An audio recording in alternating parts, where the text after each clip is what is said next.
161. Extreme resentment is also an emotion. Compared with the sudden thunderstorms back in London, Massachusetts lay under a clear, patient sky. After a morning of discussion, Eno and Newt sat in the shade of a courtyard tree, leisurely drinking afternoon tea. "Mr. Scamander, perhaps we should try a different approach," Eno said. "The birth of a phoenix could depend on two things: intensity and number. Think of Dumbledore's ancestor, one person, an enormous act of self-sacrifice, and Fawkes was born, but that was only a single individual." Newt tilted his head. "Theoretically, it's possible, but I still lean toward mass emotion. One solitary sacrifice is a very stringent condition. In many cases, extreme emotions strip away everything else. When people only imagine a phoenix in their heads, it never forms." Eno nodded at Newt's point. It was like asking a sage, "Have you let her go?" and hearing, "Who is she?" Or not a yes or no, merely a forgetting. "Don't be discouraged, Eno. You're young. You have time." Newt's voice was kind. He had already mapped out help. "I've spoken to LAA Publishing on your behalf. First, we release books and an album. Once you're known, I'll talk to Fudge personally. At next year's Quidditch World Cup, I'll try to get you the opening concert." The combined emotion of 100,000 witches and wizards might be enough to produce a phoenix. If not, our hypothesis is wrong. Eno's gratitude was sincere. Newt struck him as almost painfully pure, unworldly, not calculating. He did things simply because he wanted to. That quality, that absence of ulterior motive, was likely why magical creatures trusted him. He poured his energy, his connections, even a pile of galleons into this research, as if a phoenix might recognize him later or not. Adding an event to the Quidditch World Cup or getting a publisher was a favor few could manage, and he offered it without thought. Newt smiled and waved the notion away. "No need for repayment. I'm curious too. The phoenix is such a perfect being, it almost shouldn't count as a normal magical creature. If we succeed, it might be reclassified, something like a spiritual creature, closer to a Patronus. I'd love to see that in my lifetime." Eno made up his mind. "Wait here a moment." He vanished from his chair and reappeared a heartbeat later with a blade in his hand, a straight, deep blue sword. Its blade was roughly 3 feet long. The entire weapon spanned about a meter, its surface etched with delicate patterns. The moment it appeared, Newt's expression changed. The 3 Kneazles playing nearby arched their backs and emitted low, warning growls. "A strong curse, full of resentment," Newt assessed at once. "That's right, I found it by chance." Eno laid the sword, the dance of delicate snow, across the little tea table beneath the tree.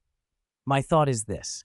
If a phoenix can be born purely from extreme emotion, then what counts as extreme?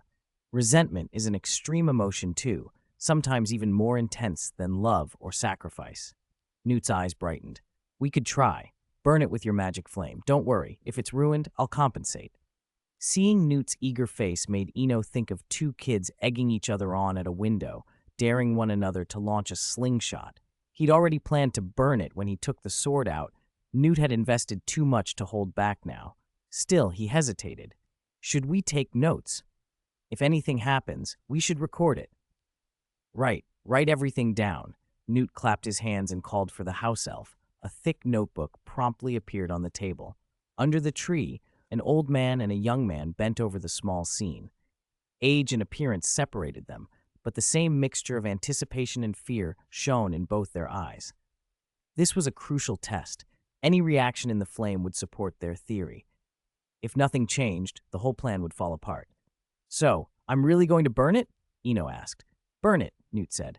"Are you ready to record?" "Burn." "Incendio." Newt spoke the word, and a warm orange flame leapt to life at the tip of his elder wand. Eno guided the fire toward the sword. The flame met the sword and hit something invisible with a sound like oil sizzling in a pan. The 3 Kneazles yelped and fled. A strange, heavy nausea settled over both men, an odd physical collision of 2 extremes, hope and salvation, striking extreme resentment and despair. Minutes ticked by. As the emotions clashed, Newt quietly drew his wand, a motion he had not made in 30 years. "If anything goes wrong, you run. Disappear like you just did. Leave this to me," he said. Eno didn't answer. He simply nodded. The sword's curse was finite, and under the relentless heat, the weapon seemed to reach a breaking point. There was a sharp, cracking sound, like glass shattering, and the blade began to shrink and thin, as if snow melting beneath a rising sun. The flame itself altered. Faint blue threads bled into the orange, like veins of a different fire winding through it. Magical Creature Bulletin. Phoenix British Ministry of Magic Classification Level. XXXX. Origin and Distribution. The phoenix is an extremely rare avian magical creature. At present, only 2 domesticated phoenixes are known, Fox and Sparky, the phoenix mascot of New Zealand's Motora Kakapo Quidditch team. Appearance. A phoenix is a magnificent scarlet bird, roughly the size of a swan, with a long, gleaming golden tail and a long golden beak and talons. Habits. Phoenixes typically nest on high mountain peaks. They enjoy extraordinary lifespans because of their ability to regenerate. When a phoenix's body begins to decay, it bursts into flame and a small phoenix rises from the ashes. Phoenixes are gentle creatures and are not known to harm humans. They subsist mainly on herbs. Like a diricol, a phoenix can vanish and reappear at will. Abilities and uses. A phoenix's song is magical. It is said to bolster courage in the pure of heart and to instill dread in those with dark intentions. A phoenix's tears possess powerful healing properties. Under the shade of the courtyard trees, the flames pulsed like a beating, fiery heart. Their color had shifted. The bright orange-red was paling, and the air around them twisted as if an invisible hand stirred it into ripples. At the very center, a small sapphire blue point appeared, like a lonely star in a cold sky. Fine blue filaments spread from it like capillaries feeding the core, and the dot itself slowly swelled. Eno and Newt watched the fire closely. The scene confirmed their suspicions. Under extreme emotion, the flames had altered their shape, even if that emotion was a dark one. But the change had followed rules. The sky-blue, dancing shape, like a delicate snow princess, had shed a heavy shell and taken on a graceful gown. A blade that had stretched nearly a meter long was now only 2.5 feet, shifting from a 2-handed sword to a 1-handed rapier. Its color returned to the metal's natural sheen, silver flashing coldly against the fire. Whatever fed the flames affected their transformations. Gradually, the blue threads faded until they vanished. The sapphire dot, as though starved of sustenance, dimmed and ceased to twinkle. The entire ball of flame hovered in midair, burning without sound. Minutes passed. At last, convinced the fire would do nothing more, Newt gave a small, disappointed sigh. "It's still far off. I can feel it," he murmured.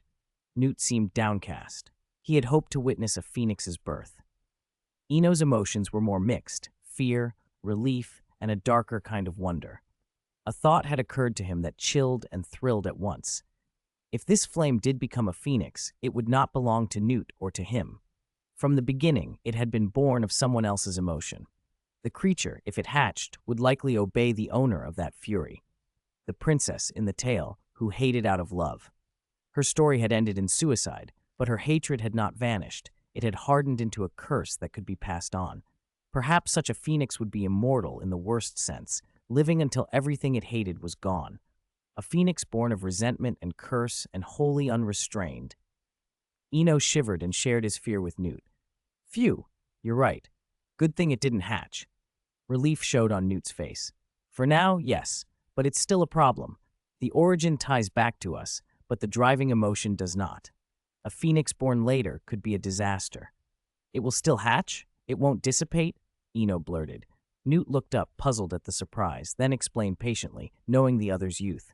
"The singularity is already there. That's life. Think of dropping a pebble into a perfectly still sea. The ripple is tiny at first, but given time, it can build into a tsunami. The only difference here is time." "Activation under absolute calm," Eno repeated slowly. "Activation. Exactly," Newt said, clapping his hands once. "That's the word, activation. The original state's been broken. All that remains is the phoenix's first rebirth from the ashes." As Newt spoke, Eno's mind went elsewhere. The pre-phoenix flame looked like an egg. If it truly was an egg and it hatched inside the sanctuary, perhaps it could be contained, handled the way Newt handled Acromantilus. He couldn't bear the thought of letting such a thing loose. "Mr. Scamander, let me handle it. I can take care of it." Newt's expression hardened. "You? No. Child, listen, this is no small matter. I know you're brave, but it absolutely must not hatch. If it did, even Dumbledore would be stretched thin against a phoenix like that." In a rare show of agitation, Newt dropped all formalities and gripped Eno's hand. Let this old man handle it. I'll send it to the Department of Mysteries myself, place it behind the veil, personally. Sir, I'm confident. Please believe me. Ino jerked his hand free and flicked his wand. Suitcase atsio! The window in the tower opened, and the suitcase flew in, unlatching as it hit the lawn. Then, improbably, young acromantulas poured out, 1, 2, 3, and more. 412 of them in all. They assembled on the grass like a disciplined corps, venomous fangs bared, many-legged bodies filling the space, but all standing obedient and silent as soldiers awaiting orders. The sight was staggering. Both Newt and Eno were taken aback. Newt's astonishment gave way to a grudging acceptance. All right, I can see why you'd be confident. Still, I must write to Dumbledore about this. Eno's plan to seize the flame and run evaporated at that word. He clenched his wand inside his sleeve, but there was no time. A familiar voice called across the courtyard. Ah! Newt, you needn't write. The message has already reached me. Dumbledore appeared as if from nowhere, Fawkes at his shoulder. He grinned, his sapphire eyes calm as they swept over the hovering flames, then rested with obvious delight on the lined-up acromantulas. A quarter of an hour ago, Fawkes told me a new phoenix had been born. I thought of you two at once and asked him to bring me here. He did not linger on the fire. Instead, he regarded the assembled spiders with a soft, appreciative sigh. Truly impressive. He turned to Eno with bright interest. Eno, you will be fast friends with Hagrid. Oh, by the way, he will be taking the position of Professor of Care of Magical Creatures this year. You should take his class. I imagine you'll have no shortage of things to discuss. No one, not even Newt, could be presumptuous in the presence of the old headmaster. The courtyard hummed with tension and possibility, a flame that might be an egg, an army of acromantulas at attention, and a future full of choices none of them could yet see to the end. Chapter 162, a group photo at sunset. The forgotten basilisk Dumbledore's sudden appearance caught them both off guard. After a moment, Eno was the first to recover. Good afternoon, Professor. Care of Magical Creatures was already an elective I planned to take. As for Hagrid, though we aren't acquainted, I'm sure we'd get along. Even with his white hair and beard, Newt's face still carried the eager respect of a student greeting his teacher. He crossed the grass with open arms. You haven't visited me in ages. I thought Eno and I might have caused some trouble today. Newt shot Eno an apologetic look. Eno, however, only glanced up at the sky. He thought Newt childish and a little disloyal, like Tukes who'd been caught breaking glass with slingshots, and the moment a parent arrived, one of them immediately started tattling. Their exchange didn't escape Dumbledore. He felt an odd, wistful envy. In nearly half a century as headmaster, few students had ever treated him as an equal in a way this pair did. Fame was a glory, but it was also a shackle.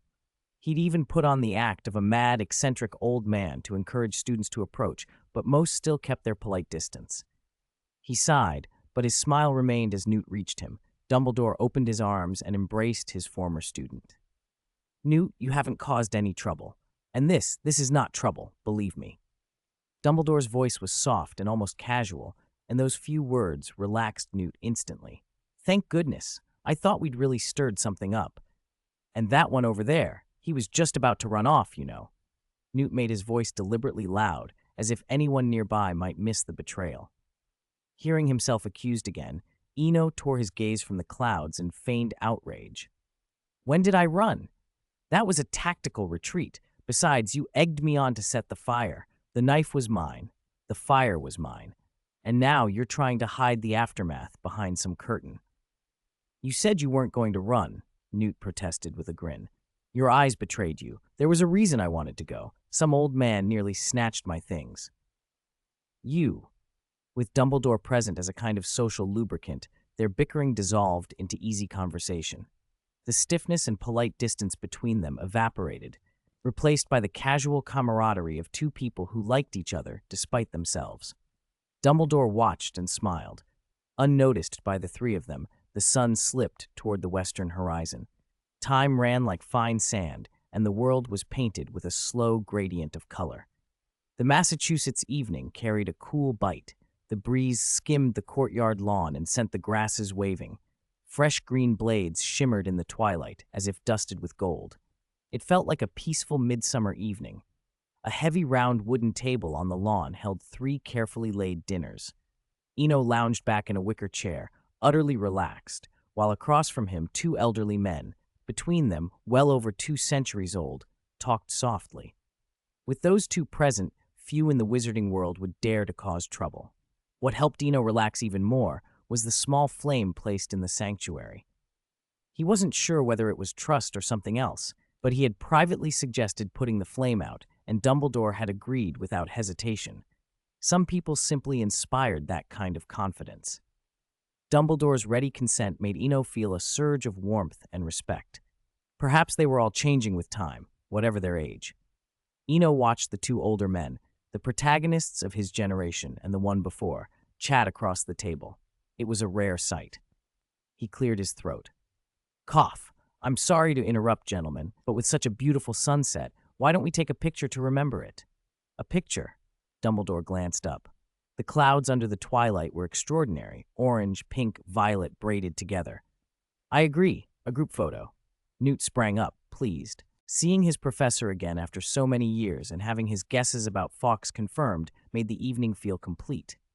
Eno reached into his suitcase and produced a large box camera. Merlin, a late 19th century Sanderson camera, older than me, probably older than you, Professor.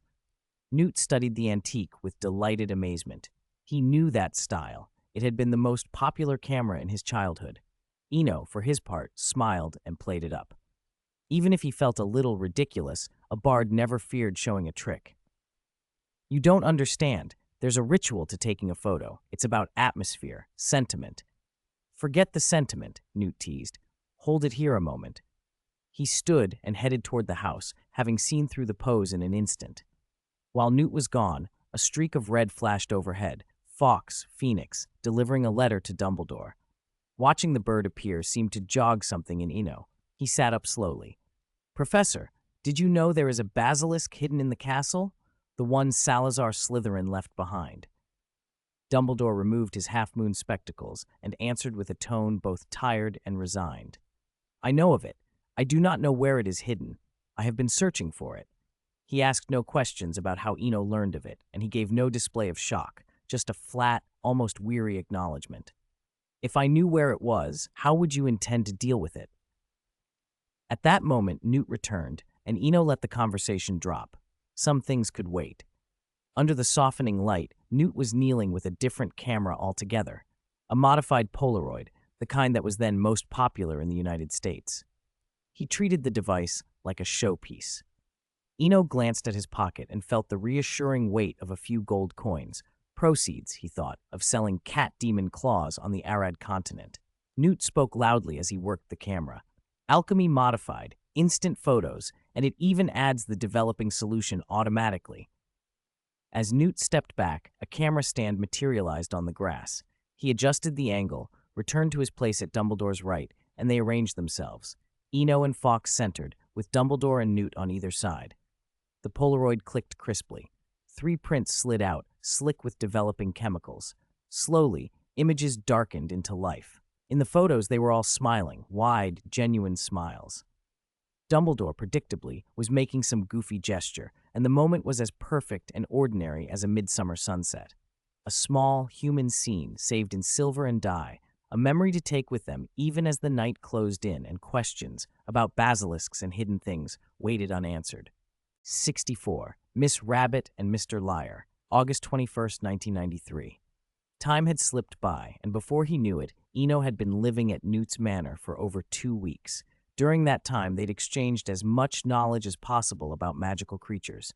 It was morning in the dining room. After finishing the last golden fried dumpling, Eno picked up the napkin beside him and wiped his mouth. Sir, I have to go back. Isn't school still 2 weeks away? Newt asked, a little surprised. 2 weeks, Eno agreed with a soft sigh. But I need to buy books, and my room needs to be tidied after being empty so long. There's never enough time. There's never enough time, Newt echoed, then stood. Wait here a moment. I have a farewell gift for you. Eno watched him walk away and let his gaze drift to the window. This summer had been strange and wonderful. 2 trips to a fantasy world, a training course in apparition, meeting the magical creature expert Newt, and even acquiring his own half-grown phoenix. Maybe he should write a travelogue like the Grimm brothers to preserve the stories. Newt returned with a Polaroid camera in hand. This is for you. Sentiment is important, but young people should use these newfangled things. He set the camera on the table and pulled a letter from his pocket. Here's my address in Dorset. After Christmas, I expect I'll be moving back to England for good. You're welcome to visit any time during the holidays. Eno slid the envelope into his briefcase and glanced at the camera. Thanks. Funny, you gave me this, but I was already planning to buy one when I got back. Ha! I knew it. Your eyes never lie. They don't even lie to Dumbledore. Newt laughed, and Eno couldn't help joining him. The laughter faded into a comfortable quiet. Eno, our plan stays the same. We need to go to LAA Publishing House.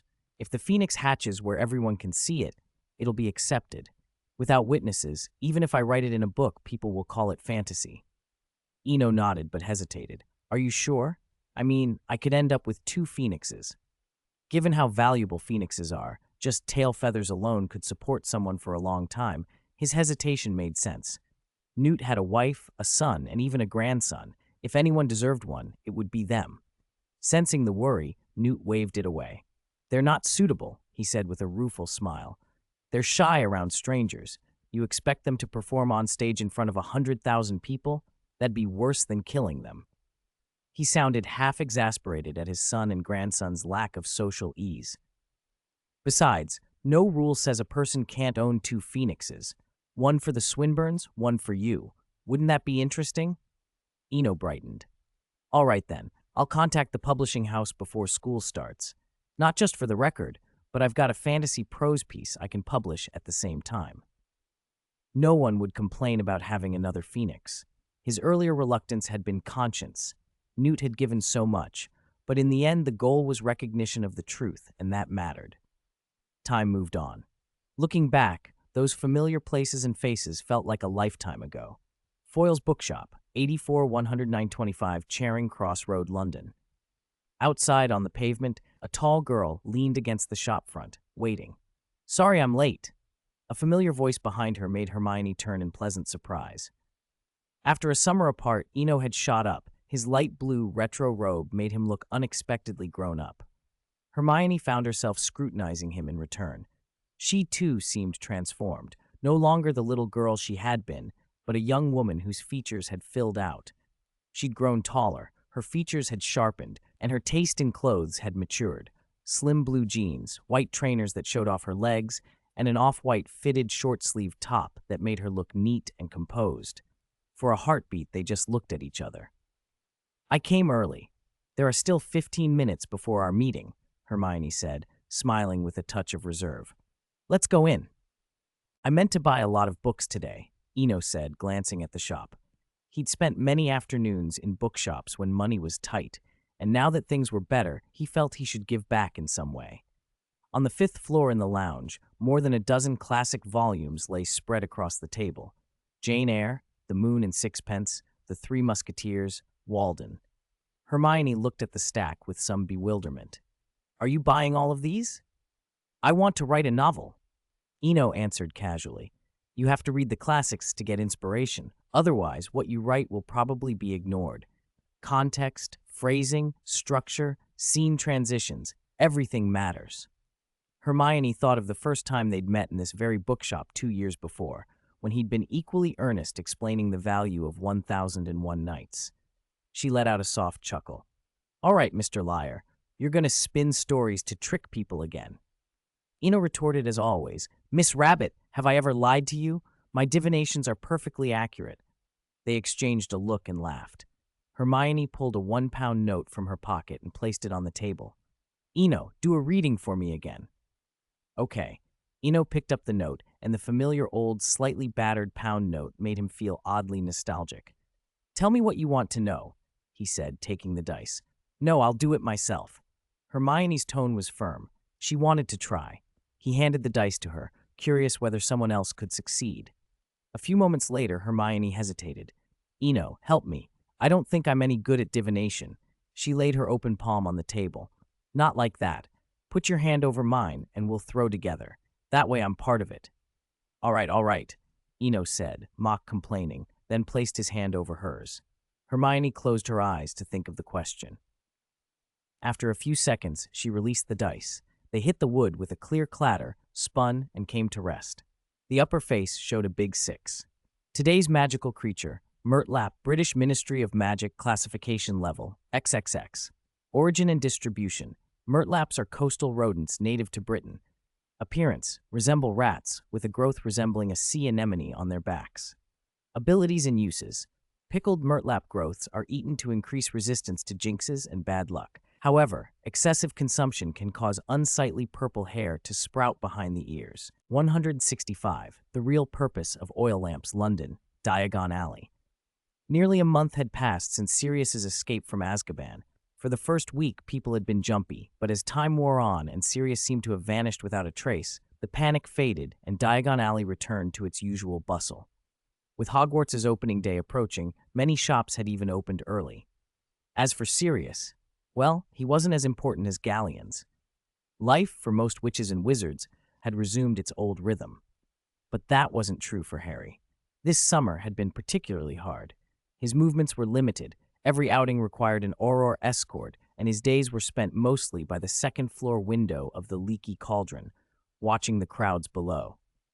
After finishing his homework, he slid a chair to the sill and settled in for his usual vigil. He had been doing it for over a month. At times, he thought a loud argument with Malfoy would be a welcome change from this listless routine. Fate liked its little jokes. Only a few minutes into his watch, Harry spotted two familiar figures at the street corner, Hermione and Mr. Swinburne, Eno, walking together toward Flourish and Blots, chatting and laughing. On the cobbles, Eno noticed Hermione was a little odd. Ever since he'd told her that rolling a 6 in divination meant absolute success, she hadn't stopped smiling. He had a guess about the second 6 that had shown up on the dice. This sort of thing seemed to be person-specific. Otherwise, Hermione, divining whether Hogwarts would open this year, would probably have seen a 5 rather than a perfect 6. But there was no harm in letting someone enjoy their own little certainty. Sometimes divination was more like a comfort than a prediction. Eno, what electives are you taking next year? Hermione asked as they walked. Ancient runes and care of magical creatures, he replied without hesitation. 2 good ones are enough. I don't see the point of piling on more. No need to waste energy. I'm not planning to work at the ministry, so extra qualifications don't help. You're not taking divination? Hermione sounded surprised. Divination's fascinating, Eno admitted, but I don't want to rely on it. A voice called from behind. Hermione! Mr. Swinburne, it's so good to see you. Harry quickened his step, and Auror a few paces behind him. Long time no see, Mr. Potter. Eno greeted with a smile and a quick glance at the adult wizard, who returned the smile with an easy nod. Harry, you're here too? Hermione's tone was mildly surprised, as if someone had rung a bell in the middle of dinner. Of course I'm here. I've been at the Leaky Cauldron for over a month. Harry said, a little rueful. Once he started talking about his enforced confinement, he didn't stop. He'd been alone too long and poured out the last weeks to anyone who would listen, barely noticing Hermione's expression. The 3 of them walked to Flourish and Blots together. Inside, the shop looked different from usual. Where normally gilded, heavy volumes were stacked like paving stones, an enormous iron cage now filled half the display window. Inside the cage were about 100 copies of the Monster Book of Monsters, all tangled together, snapping and tearing at one another. Pages flew like feathers. Why would the owner stock those? Harry asked, bewildered. It's on the care of magical creatures list, Hermione said, looking at him. Didn't you look at the Hogwarts book list? Harry pulled the parchment from his pocket and stared at it properly for the first time. Sure enough, textbook for care of magical creatures, the Monster Book of Monsters. Eno watched Harry's blank look and said softly, You can't really blame him. Anyone kept under protective custody like you has bigger things on their mind than school supplies. Harry gave him a grateful look. Hermione, sensing the mood, moved on. Let's get the books first, though these aren't going to be easy. You got that right, the shopkeeper snapped from nearby. The normally immaculate middle-aged man looked exhausted and disheveled. They're more than just hard to deal with. I'm never stocking those again. What a mess. And don't get me started on that time someone ordered 200 copies of the Invisible Book of Invisibility. Spent a fortune and then, poof, they were gone. I thought nothing could be worse. Invisible books? Eno's ears perked up. Did you say you had the Invisible Book of Invisibility for sale? Theoretically, the shopkeeper replied. Yes, we did, but I can't find them now. He threw up his hands. He recognized Eno. The boy had been on the Daily Prophet not long ago, so he was blunt rather than trying to sell a customer thin air. I've got the receipts. They were delivered to my shop. According to the paperwork, they're here. You're sure they were put in the store? Eno pressed. Certain. I've kept the receipts. The man sighed. He didn't say the other half of the story, that there were people he couldn't easily offend, or he would have marched to their house with the receipts long ago. Stay here, Hermione, Mr. Potter, Eno said. I'll be right back. He left quickly. The mention that the invisible books had vanished like shadows had made something click in his mind. Shadows existed only where there was light. The oil lamp the sanctuary had, an oil lamp said to break through illusions, came to mind. He hurried off to find a quiet place to take the lamp out and test it. The idea of finally seeing what had gone missing sent a little thrill through him as he moved through the crowded alley. Flourish and blots had descended into chaos. It began harmlessly enough with Hermione and Harry asking to buy textbooks, but the trouble started when the shopkeeper went to check on the locked cage of monster books. He approached with a face that said martyrdom, yanked open the cage, and tried to fend off the leaping books with a long wooden rod. In the scramble, a book latched onto the end of the stick, slid along it, and bit the man on the shoulder. One wrong move set everything off.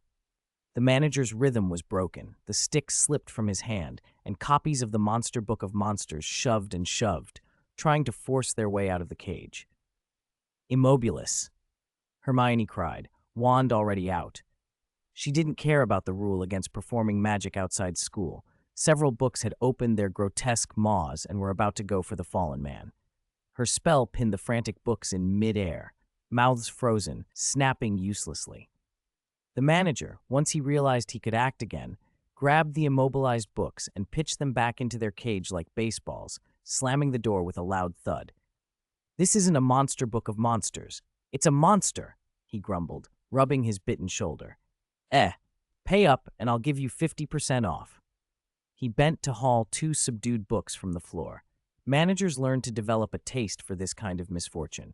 After Eno stepped away for a while, he returned to the shop holding an old bronze oil lamp. The lamp immediately drew Hermione and Harry's attention, and the manager's. When they explained they were searching for the Invisible Book of Invisibility, the manager laughed and said if they actually found any, he would give them away free. The idea amused him. Anyone who managed to produce the invisible book could have them all. Word of the search spread quietly through the cramped shop. Those who knew of the book only shook their heads with a private kind of amusement.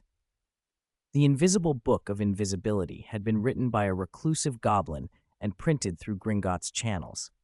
From the start, it had been treated as a con. Nobody had ever seen a whole copy, and people joked it was like the Emperor's new clothes, everyone pretending to sell a thing that wasn't really there. Wholesalers, Gringotts, and the bookstores all played along, listing it on the shelves even though they knew the object was essentially air. The Ministry of Magic had intervened briefly, ordering the whole affair looked ridiculous, but in the end, nothing much came of it. There were only a few hundred copies in circulation, and to those who could challenge Gringotts, it wasn't worth the trouble. The rest simply accepted their bad luck. In the meantime, Eno prowled the aisles with the lamp, sweeping its light into corners and beneath shelves. Harry and Hermione tagged along, enjoying the hunt. Harry's mood was especially buoyant after discovering a copper nut tucked in a crack in the floor. Small prizes made the game more fun. A shop like Flourish and Blots wasn't huge, less than 200 square meters, and after 10 minutes of searching, Eno's lamp finally picked out something unusual. A nearly ruined shelf, and on the floor beneath it, a scattering of books that looked like thin veils of silver light. He knelt and reached down.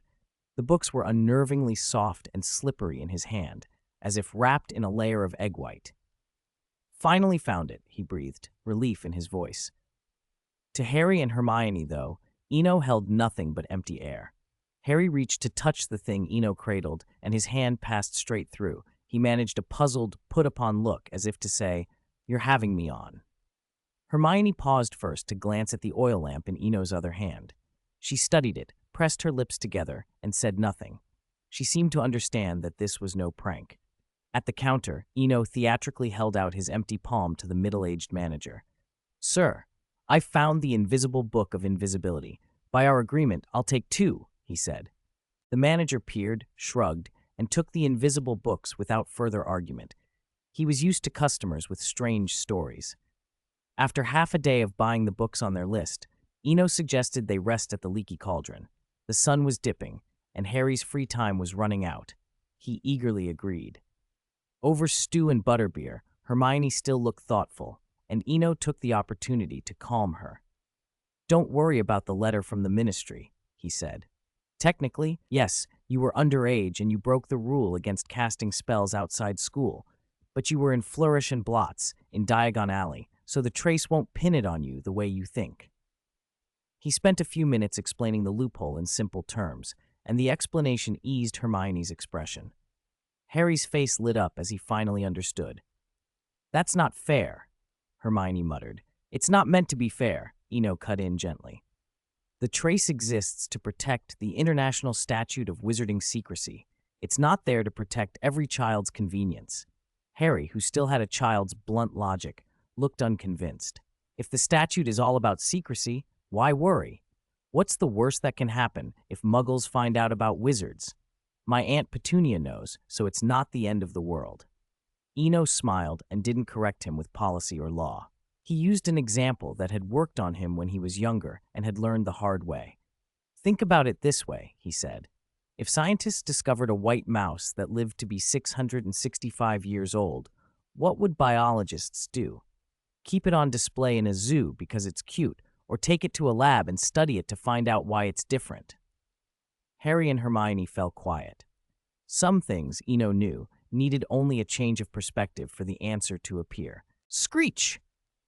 With a harsh squeal of tires on the pavement, the night bus lurched to a stop on Lily Street.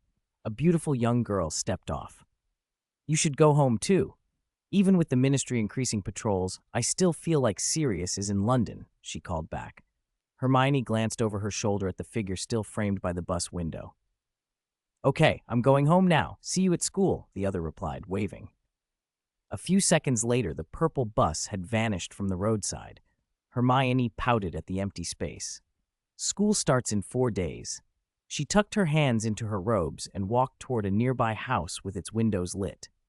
In the carriage, the conductor Shunpike lounged against a post and called out in his usual suggestive tone, "Hogsmeade, 3 sickles." To be fair, the night bus was expensive even by wizarding standards. Not many people rode it, so Shunpike knew most of his passengers by sight. Because Eno rode the bus often, the conductor and they had become almost friendly. "Not Hogsmeade, Spinner's End," Eno said. "Oh ho, I understand. Shunpike crowed, then punched the ticket machine on his chest. "Spinner's End, fare 4 sickles." After paying, Eno climbed onto the moving bunk and closed their eyes to rest. The unexpected encounter with Harry earlier had nudged at a memory they had almost let slip. Sirius Black and Peter Pettigrew. Rather than wait for Dementors to make trouble, it would be better to warn Snape. Even if Sirius was only a rumor, Pettigrew could be dealt with directly on the train. When the time came, Peter would have nowhere to run. That would repay a debt to Snape, reduce the number of disruptions in 3rd year, and make it easier to deal with the basilisk quietly. Even 50 years on, Myrtle's death still seemed to trouble Dumbledore, though he hadn't been headmaster at the time. Eno pictured the scene in Newt's Manor. Dumbledore's answer then had been firm. If a basilisk existed in the castle, it had to be removed completely. "That's a good idea, but I can't keep it alive," they remembered Dumbledore murmuring. Thinking of Dumbledore's strange look, Eno smiled to themselves. It had probably been another misunderstanding, being pigeonholed as Slytherin-born and linked to Parseltongue. The surname Swinburne had always seemed to attract trouble. They longed to go back to the orphanage and ask the matron where it came from. In the wizarding world, Names carried power. Lord Voldemort's name brought fear. Hearing it made people tremble. Dumbledore's name inspired calm and reassurance. A thought flashed through Eno's mind. Legend. Legend, people and things wrapped in poetic or mysterious tales, had symbolic power.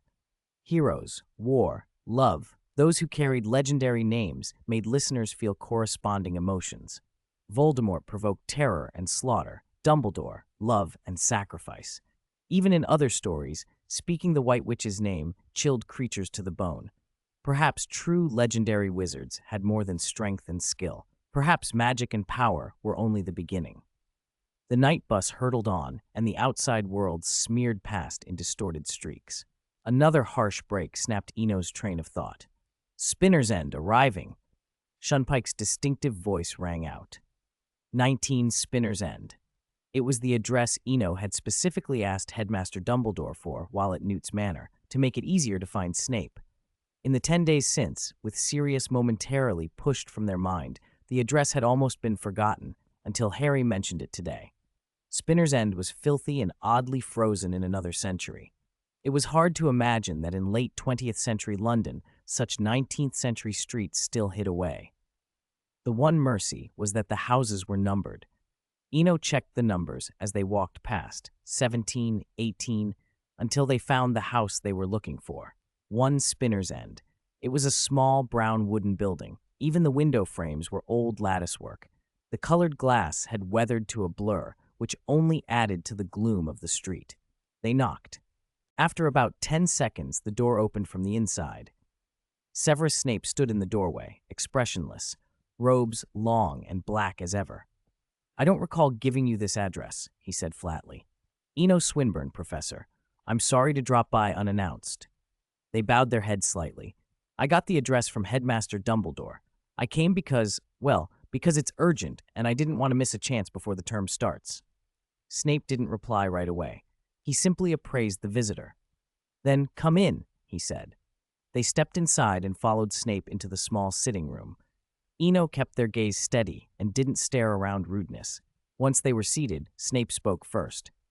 "Tell me precisely what you mean by urgent." Eno set their jaw. "Professor, before I begin, I ask you to keep your wits about you. This is important." They placed their wand on the tea table within reach, ready to draw if necessary.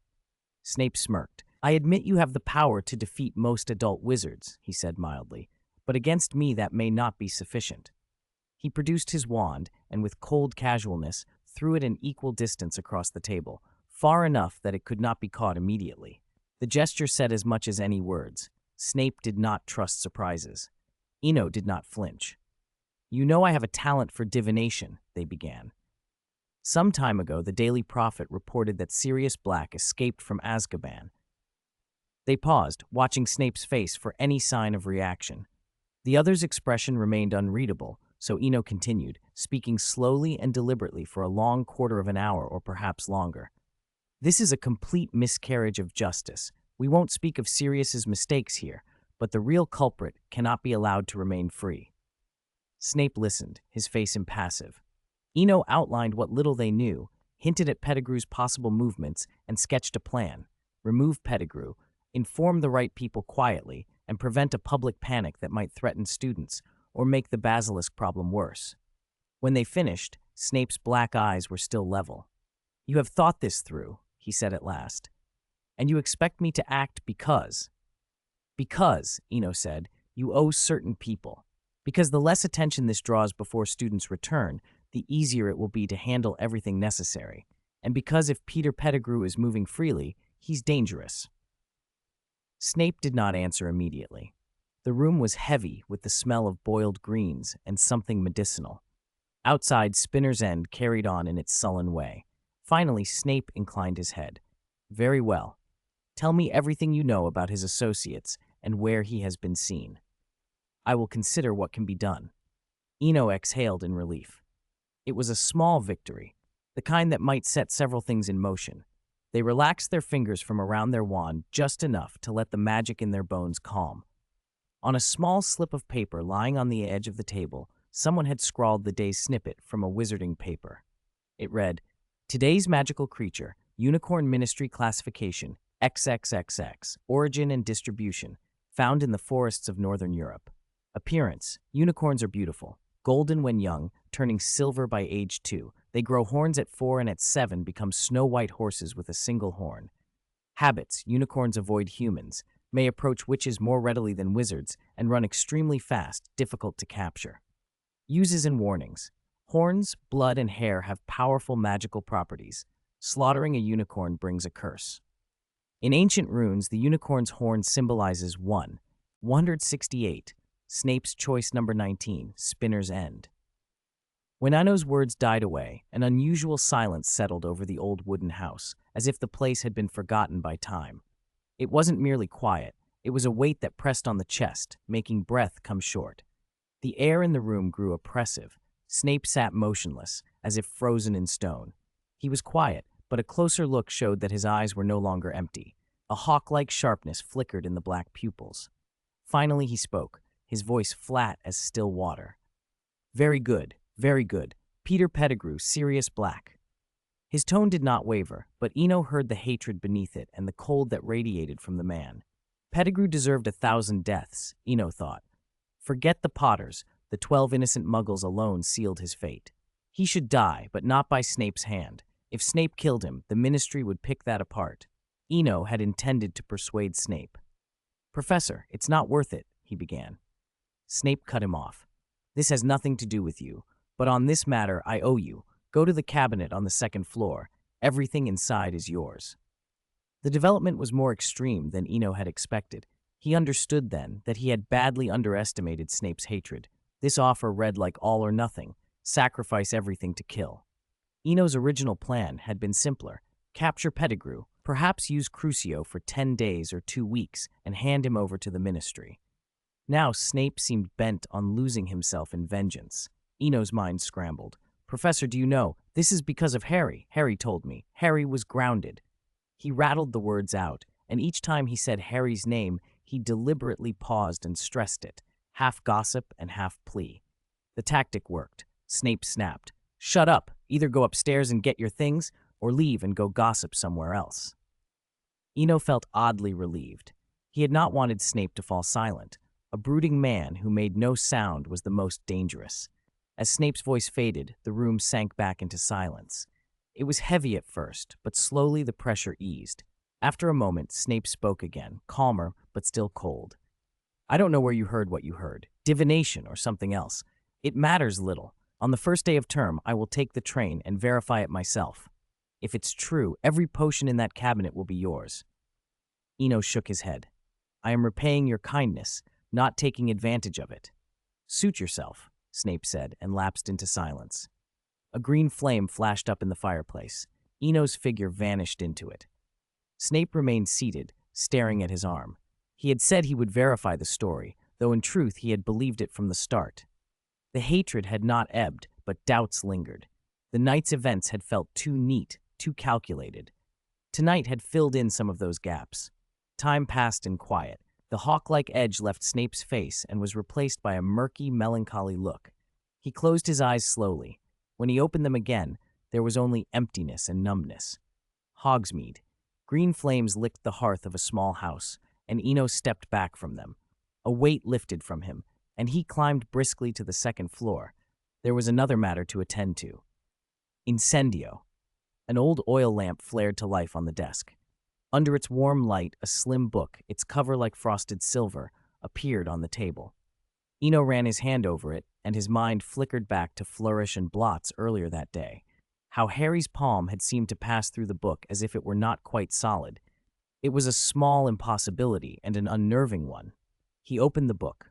A passage on the flyleaf shone in the lamplight. "Truth is not always visible, but the invisible often brings us closer to the truth, an unnamed goblin." Eno sat back and tasted the line. It sounded deliberately enigmatic. If this had been some obscure volume, he might have shut it and left, but it was the Potter story. He could not turn away. He toyed with the idea of invisibility, spells, invisible books, invisibility cloaks, then remembered the Beetle the Bard tale about the invisibility cloak and death. The 3 brothers had not only seen death, they had received gifts that became known as the Deathly Hallows. With that in his mind, the goblin's sentence took on a different tint. Hogsmeade was so quiet that time felt suspended. Before dawn, Eno blew out the lamp. The silver book slid from his hands and vanished with the light. He had spent nearly the whole night with it and had come far enough into the text to understand its core. Despite its title, the book had nothing to do with the Deathly Hallows. It explained one thing, one concept above all: ancient runes, concealment. The flyleaf quote had been the author's flourish. What the unnamed goblin seemed to have missed was that ancient runes themselves were magical. By quoting and describing them in full, he had given the book power, and by the time Eno finished, the runes had done their work. As the night dwindled, the book had quietly made itself unseen. 169. Discussion with publishers. The sun slanted across the sky. In a quiet room, Eno slept until a crisp tapping on the window broke the stillness. Tap, tap, tap. A gray-horned owl perched outside, pecking at the glass with insistence. "Lena, answer the— No, open the window and let it in! It won't stop tapping," someone called from the ceiling. Eno, lying on the bed, didn't bother to lift his eyelids. After a long pause, a cool voice drifted down from above. "Are you sure? If it gets scared to death, that's not my problem." Fine. I'll do it," Eno muttered, forcing himself up. He blinked through the blur of sleep and fumbled for his pillow. A flick of his wand opened the window by magic, and the impatient owl flew straight onto the bed. A moment later, Eno grudgingly took the letter the bird had brought, noting the wax seal of LAA Publishing House, then shuffled toward the washroom. On the bed, a sealed envelope lay invitingly. "You seem busier than a king," Lena called from the cobwebbed ceiling, uncharacteristically joking as she watched the listless figure below. Eno stopped, sighed for no particular reason, and replied, "You'll be just as busy soon enough. The waters in that world run deep." A blue acromantula poked a leg out of a web nearby. "I know, but as long as their deep laws don't exclude me, I won't make trouble," it said. The melancholy tone pulled Eno back to memories of a previous conversation with the dwarf Simon. Narnia rejected outsiders. He thought about why Santa Claus had chosen to give gifts, about how, in that story, the child was 11, which fit the world of Narnia, about how the Santa figure let go of the talking rabbit, and how that kindness allowed the world's laws to accept him, the executor of all that had been Santa Claus. If someone accepted those gifts, Eno realized, they might be bound to Narnia forever. He shook his head gently to clear such futile thoughts and looked up at the ceiling. Even if that story doesn't exclude different tunes, forget it. We'll talk later. When school starts, I'll take you to the Hogwarts library. There are books there you can't buy anywhere. For Lena, the former White Witch, Eno felt as much gratitude as he had for Snape. The best way to handle such debts, he thought, was to give them a certain freedom. Visit them, like old friends, every few decades, rather than lock them up in some sanctuary and treat them like pets. It wasn't about politics or morality. It was a simple rule of conduct. Eno wasn't claiming nobility of sacrifice, only an ordinary conscience. Kindness should be repaid. 3:30 p.m. On the west side of Diagon Alley, just around the corner from Gringotts' main entrance, Eno walked slowly into a quiet side passage, the LAA letter in his hand. "Number 21 South," he murmured. His pace was slow. Finding a small house number among the tall buildings took time. "It's such a rich person's quirk," he sighed as he looked at the elegant facades. The south side of the alley had the feel of a wealthy district, sparse foot traffic, buildings whose style and upkeep suggested the occupants were anything but ordinary. After a little while, he found his destination, a white 5-story building with 3 light brown letters mounted on its front, LAA. He climbed the clean marble steps and entered the lobby.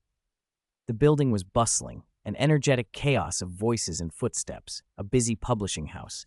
He handed his letter to the front desk and was shown up to an office on the top floor. The receptionist, who had been called the Witch by someone in passing, left, and Eno took in the office. It was simple, almost austere, which was out of step with the rest of the building's luxury. He wasn't surprised in any meaningful way. He was here to talk about publishing, not interior design. He sat on a wooden settee and waited. About 15 minutes later, the door opened and a hearty laugh echoed in. "Ha ha! I knew you'd come. Newt wrote to me about this." An old man with white hair and beard entered, and Eno caught a flash of familiarity in the man's shrewd eyes. Eno stood and bowed a little. "Hello, sir. I apologize for the delay. Some personal matters." "No need. We didn't set a strict time," the old man said as he crossed the room. He extended a hand with a grave warmth. "LAA Publishing welcomes you, Mr. Swinburne. I'm Knock Flint." The resemblance clicked into place. Flint, like Marcus Flint, carried the same sharp, calculating air. Eno, a little startled, took the offered hand. "Mr. Swinburne, when Newt wrote to tell me about you, I read about your situation," Knock Flint continued. "Frankly, I think you could be the next Weird Sisters, or surpass them. But that takes packaging." Flint paused, and Eno understood the implication. A standard negotiating lead-in aimed at securing a better profit split later. But then Flint surprised him by changing tack. "Those are small matters. Packaging is what we do best at LAA. And as for profit distribution, we'll follow the standards set for the Weird Sisters." The more Flint spoke, the stranger the impressions grew. His words didn't follow the usual script. Seeing the old man's calculating gaze, Eno began to understand the thought behind it. Flint, like Lucius, seemed attuned to the realities of wizarding society. In the history of magic, wizards were mostly ordinary. Their abilities plateaued for many by their 17th year. Some, however, broke that bottleneck and left their mark on history. In Flint's mind, this had been a business opportunity long before Eno arrived. A few months earlier, after seeing a photograph in the Daily Prophet, he'd formed an opinion and started to act, but he discovered Malfoy had already beaten him to some angle, and all the Flint family connection left was Marcus, with only a shallow tie. That was why he had agreed to Marcus repeating the year. Flint feared that prospects were limited until a letter from afar brought an unexpected chance. Money could be made slowly. Trends had to be seized. Exceptional talent showed itself early in schooling, the kind that ended up in history books, like half a century ago. As Flint spoke, his eyes shone with a distinctly Slytherin shrewdness. 170. The captured September 1st, 1993. King's Cross Station was as busy as ever. Eno, suitcase in hand, stepped through the barrier to platform 9 3/4 and stood quietly beside the Hogwarts Express. A deep blue robe accentuated his tall frame. His handsome features had lost whatever boyishness they once had. Simply standing there, he was an impressive sight. Beside him stood another pale, platinum-haired student. Draco had clearly grown over the summer, but now his expression was sullen. "Eno, why are we just standing here like idiots, letting everyone stare?" "We're not standing like idiots," Eno replied. "We're waiting for someone. But you don't have to be out here. Go back to the compartment and rest." His gaze stayed fixed on the platform entrance. He was waiting for Snape. "Go back to the compartment?" Draco shook his head vigorously. "I don't want to face that mad pansy. Honestly, you said you'd tutor her, and then you didn't even sign up for Muggle studies." Eno glanced at the unusually worked-up Draco. "I haven't forgotten our agreement," he said. "I grew up in the Muggle world for 12 years. There are things I know without taking a class. But why are you so afraid of her?" "Phew, that's a relief." Draco sighed. "It's not that I'm afraid exactly. It's just she and Daphne are odd. Over the summer, they started a revision class for History of Magic and wrote to everyone, telling us all to go." Eno felt a little helpless. This had spiraled further than he'd expected. Before Draco could say more, Eno's eyes narrowed. "All right, here he comes. Sorry to leave you," he said. Draco followed his gaze and went pale. Snape was on the platform, expressionless, moving toward the train. Wherever he went, other students kept a cautious distance. Snape's face was calm, but his eyes were sharp, hawk-like, as they scanned the area. He stopped, and for the first time his gaze softened a little when he saw the pair. "Are you afraid I won't catch him?" he asked quietly. "No, I'm afraid you'll kill him in a fit of rage," Eno blurted. "Professor, it's not worth it. Crucio is enough." They were interrupted by the sound of someone approaching from behind. Snape and Eno both turned slowly. Draco regretted lingering. He shouldn't have stayed, and he certainly shouldn't have eavesdropped. Murder, Crucio, the world, he felt, had gone mad, and now these two were staring at him without a word. "I didn't hear anything. I was just passing by," he muttered, voice shrinking. "Go back," Eno said gently. "There's nothing for you here. Close the compartment door and stay inside. The train might be visited by Dementors." That was all it took. Draco fled back to his compartment as if the very air were dangerous. He'd just heard the word Dementors. At 11, the train moved out of the station on schedule, rattling down the tracks toward Hogwarts. In one quiet compartment, Eno and Snape sat opposite each other, neither speaking. In another carriage toward the rear, Ron was in mid-story, breathless with excitement about his summer adventures, exotic Egypt, awe-inspiring pyramids, and supposed curses. You wouldn't believe what I went through. I nearly got cursed, if I hadn't reacted quick enough. Ginny, listening for the 100th time, lowered her head, hands itching for her wand. Despite the outrageousness of Ron's tale, Harry listened with rapt interest. He had been so bored all summer that even a made-up story sounded like an adventure. Seeing Harry's encouragement, Ron spun his imagination wilder and wilder. The pharaoh's sarcophagus was empty, and the real pharaoh had already revived inside the pyramid. Only Ginny and Hermione noticed the sudden drop in temperature. They exchanged a look, and without a word, drew their wands. In the space of a heartbeat, the compartment windows fogged and froze over. A thin sheen of frost knit across the floor. The compartment door slammed open with a bang. Ron's rant died on his lips. For a moment he frowned, then his expression froze into stunned surprise. He had expected a prank by Malfoy or Fred and George, never Snape barging in. "Sorry to interrupt," Eno said, poking his head into the compartment, apologetic, "but I'll explain in a moment. For now, please cooperate with Professor Snape's inspection." "Eno," Ron sputtered. "Scabbers, come," Eno called. At his voice, Scabbers, Ron's plump yellow rat, tumbled out of Ron's pocket and into the air. The rat apparently hadn't expected that fate. It flailed, but in an instant its movements slowed and it went rigid, frozen solid. "Scabbers!" Ron leapt up, panic in his voice. "Incarcerus!" Eno snapped, and ropes of conjured material leapt out to bind Ron before he could throw himself at Snape. Eno had come because he'd feared exactly this. Someone might get hurt, and then Snape would be blamed. "Professor, he's yours," Eno said, handing the frozen rat to Snape. Snape took Scabbers without a word and left as quickly as he had come. Eno lingered just long enough to pull a folded paper from his pocket. He held it up. "Give me 5 minutes. 5 minutes, and then you can take your wands and try to fight Snape if you want." He looked them over.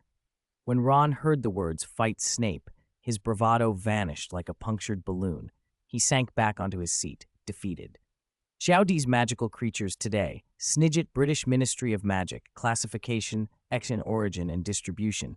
The Snidget is now a protected species. The golden snitch is used in Quidditch matches instead of the Snidget, and sanctuaries have been established worldwide. Appearance. The Snidget is an extremely rare, specially protected bird. It has a very round body, an exceptionally long, slender beak, and a pair of sparkling ruby-like eyes. Its feathers and eyes were once prized, which nearly led to its extinction at the hands of wizards. Abilities and uses. The Snidget is an extraordinarily swift flyer. Its wing joints rotate with great flexibility, allowing it to change direction with incredible speed and precision. 171. The past hidden in the years. Inside the cramped train compartment, Ron suddenly stopped struggling so violently the moment he heard they planned to confront Snape with Harry's wand. He still twitched now and then, protesting, but not like before. To the other three, it wasn't a catastrophe. Leaving Hermione aside, Harry, after the divination earlier, felt a residual trust in Eno, and Ginny's faith was even more certain after the diary incident a year ago. Seeing the tension ease, Eno spoke up. "This concerns you-know-who, or rather, it also concerns Harry's parents." At that one sentence, Ron went completely quiet. Harry, on the other hand, grew tense. Since arriving in Diagon Alley and then at Hogwarts, he'd heard almost nothing but praise, yet never a word about his parents. Eno released Ron's bindings and began, calmly tracing the story back 30 years. It was a new school year, and Hogwarts welcomed a new cohort. James Potter, Sirius Black, Lily Evans, and Severus Snape. He started at the beginning. He had no intention of hiding the Marauders' generation from Harry. Better the whole story than half of it, which might send Harry rushing to Snape with half-formed convictions.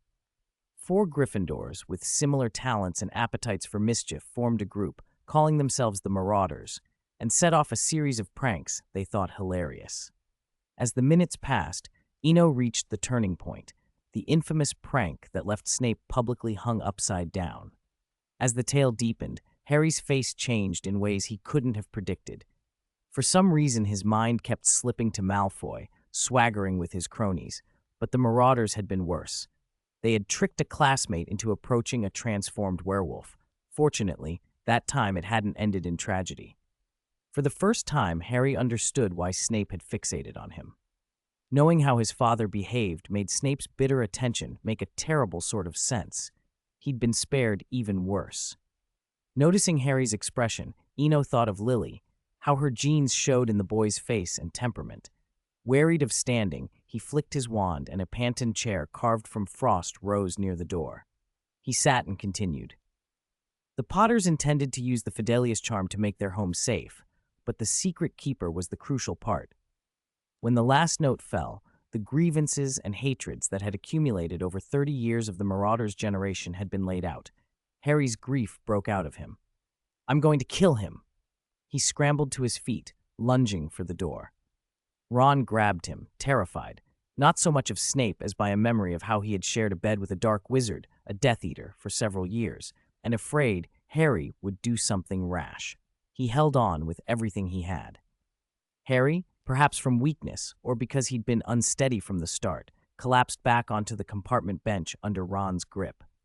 When he lifted his head, silent tears stained his face. So many years of hurt, growing up without his parents, the taunts, Dudley's bullying, all because of a traitor's betrayal. He wanted Peter dead. A small ball of flame rose before him then, orange and warm. The light felt like a long-lost comfort. For a moment, Harry saw the most beautiful image again, the family scene that had once shone in the mirror of Erised. His mother, his father, and the old man, all sitting together happily. "Mr. Potter, I hope you don't do anything foolish," Eno said in a deliberately gentle tone, conjuring a foot-high candle that planted itself on the table. The flame seemed almost alive, floating obediently to the wick and burning softly. "You are not alone. They are always with you, and besides, you have found friends now." Ginny, who had been quiet, took up the thread. "Harry, don't let hatred blind you. You still have friends. You still have us. As for that traitor, don't worry, I won't let him off easy." Under the candle's light, she looked straight into his emerald eyes. The tears around his gaze pained her. It felt to Harry like the first time someone had looked at him so intently. He turned his head away, uncomfortable. Ron, reading the shift in the air, let go, because even a fool could see things were changing. The train moved slowly through the countryside. Fields slid by like a succession of painted scenes, beautiful and fleeting. Night fell without them noticing. Eno watched the young people in the compartment and did not regret telling Harry everything now. He did not want history to repeat. Whether Peter would be caught, whether Lord Voldemort would return, those futures could be managed. At worst, he would suppress him, keep him restrained until Harry died of old age. After all, there were 5 full years before graduation, plus whatever time lay in that other unreal world. There was no reason he couldn't keep a dangerous man locked down. Dumbledore had held Voldemort at bay for half a century. He could do at least as much. The thought brought a faint, almost unreadable smile to his lips. The smile faded quickly. A cold shiver ran through the air, and the train began to slow. Chapter 172, Dementor Attack and Fire Change. Under a leaden sky, clouds piled like spilled ink, blotting out the last sliver of daylight. The air smelled damp and faintly of rot, as if even the wind had given up. A distant thunder muttered, muffled by the stillness. Without warning, the train shuddered and ground to a halt. The ceiling lights snapped off, plunging the carriage into darkness, except for one compartment where a candle had been lit beforehand. Its thin, steady flame cast a small pool of light. "Are we there?" Ron asked uncertainly. "Must be a breakdown. Don't let the sky fool you. It's only 5:30.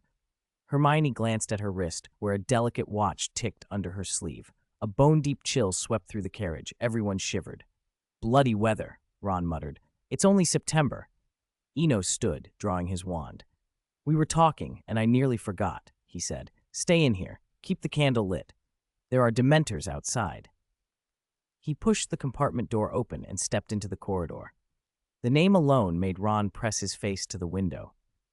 Through the glass, in the dim, rain-smeared distance, Figures floated, gray, tattered, and motionless, their outlines blurred like smoke. They drifted above the train like vultures over carrion, an obscene congregation against the low sky. One by one, faces pressed to every window along the carriages, young witches and wizards peered out in terror. Panic flared through the train, a rash of frightened cries. But even as it began, the cold that came with the Dementors sucked at that noise and strangled it. Despair settled like a weight. Shouting felt ridiculous, struggling felt pointless. Silence, heavy and stunned, fell back over the carriages. The cold reached into Eno the way it always did, into old, buried places. A memory rose, an orphanage in winter, a flu epidemic, the storage room where sick children had been locked away. They called it the death room. With medicine scarce, the sick were shut in on the cold floor to wait out whatever came. The walls were scrawled with childish handprints and scratched names, now darkened and smeared with time. Lying alone on that floor and waiting to die, that particular aching helplessness was something he had never quite escaped. He realized too late that he had changed. If there had been a mirror, he would have seen his usual amber eyes gone, replaced by icy blue pupils, clear as winter sky, deep as a cold sea, and utterly blank. There was no warmth in them. They seemed to suck the light from the world. Dementors fed on feelings and left bodies intact. His new gaze had none of that mercy. It looked as if it could extinguish life itself. Unthinking, he tightened his grip on his wand. Then, from behind him, a small glow bloomed.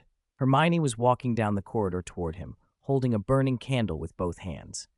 Behind her came Harry and Ginny together, and Ron trailing after them. The candlelight warmed Hermione's face, lending her a look of determined calm. At the sight of the flame, the cold blue in Eno's eyes receded like thawing ice. It was subtle at first, like frost conceding to heat, and then the chill melted away. "Incendio," he said. A bright flame leapt from the tip of his wand, the same spell he had used alone long ago, to light his way across a treacherous path. The fire drove back the gloom, bringing a little warmth and, more importantly, a small, hard kernel of hope. Fire, he remembered in an instant, was not merely a tool against cold or beasts. It could be a comfort, something to gather around when the world closed in. Eno walked the length of the corridor like a lamplighter, wand aloft. Compartment by compartment, he held the flame up so the dark would not swallow the small clusters of students. Each time his light passed a door, life stirred. One by one, doors opened. Startled faces peered out, then steadied as they saw the candlelight and the line of students moving down the train. Soon others brought their own flames forward. Draco, Pansy, Daphne, Percy, George, Fred. Even second-year Colin, some casting flame charms, others using lumos or hastily conjuring candles with awkward transfiguration. The glow grew. Voices returned in low, awed murmurs as the gloom receded.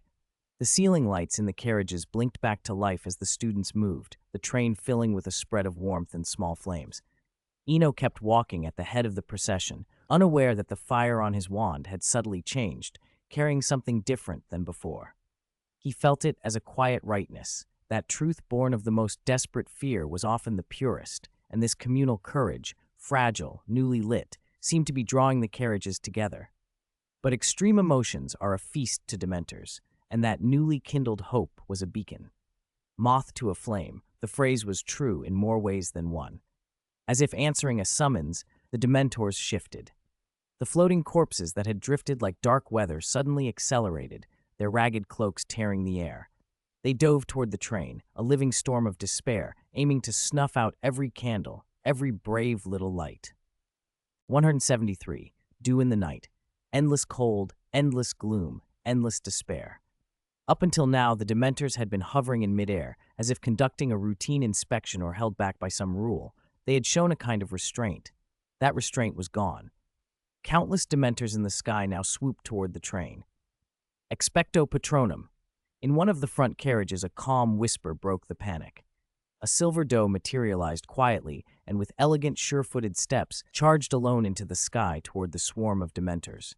To fight one against 100 was reckless. It was folly, and also a kind of courage, the sort that persists even when success is impossible. On the train, people huddled together. Under the extreme cold, even the gathered light dimmed. In the rear cars, the recently repaired overhead lamps flickered, as if ready to die at any moment. Eno turned and saw only young, anxious faces. He felt helpless, as if his good intentions had backfired. The Dementors, who in the original account would have stuck to a routine inspection, were now out of control. Even with Snape's Patronus in the sky, anyone could see the situation was bad. A Patronus can hold Dementors at bay only when their strengths are cameraable. When they are not, Dementors overwhelm the Patronus. It was like trying to extinguish a volcano with a bucket of water. The heat simply vaporizes the water. The stalemate above continued. Though the doe did her best to block them, a few Dementors still slipped through. Their numbers were simply too great. Expecto Patronum, Lupin called softly. No fully formed Patronus appeared this time. Only a shield-like ball of light burst from his wand. He gripped his wand as if preparing for anything. At worst, he would die on his way to teach. After all, the defense against the dark arts post carried a notorious curse. Eno hesitated. This was not the Quidditch pitch, and Dumbledore was not here. He had two options: use the last of the magic in his inheritance or retreat into the sanctuary. But the crisis had started because of him. Hiding was not an option.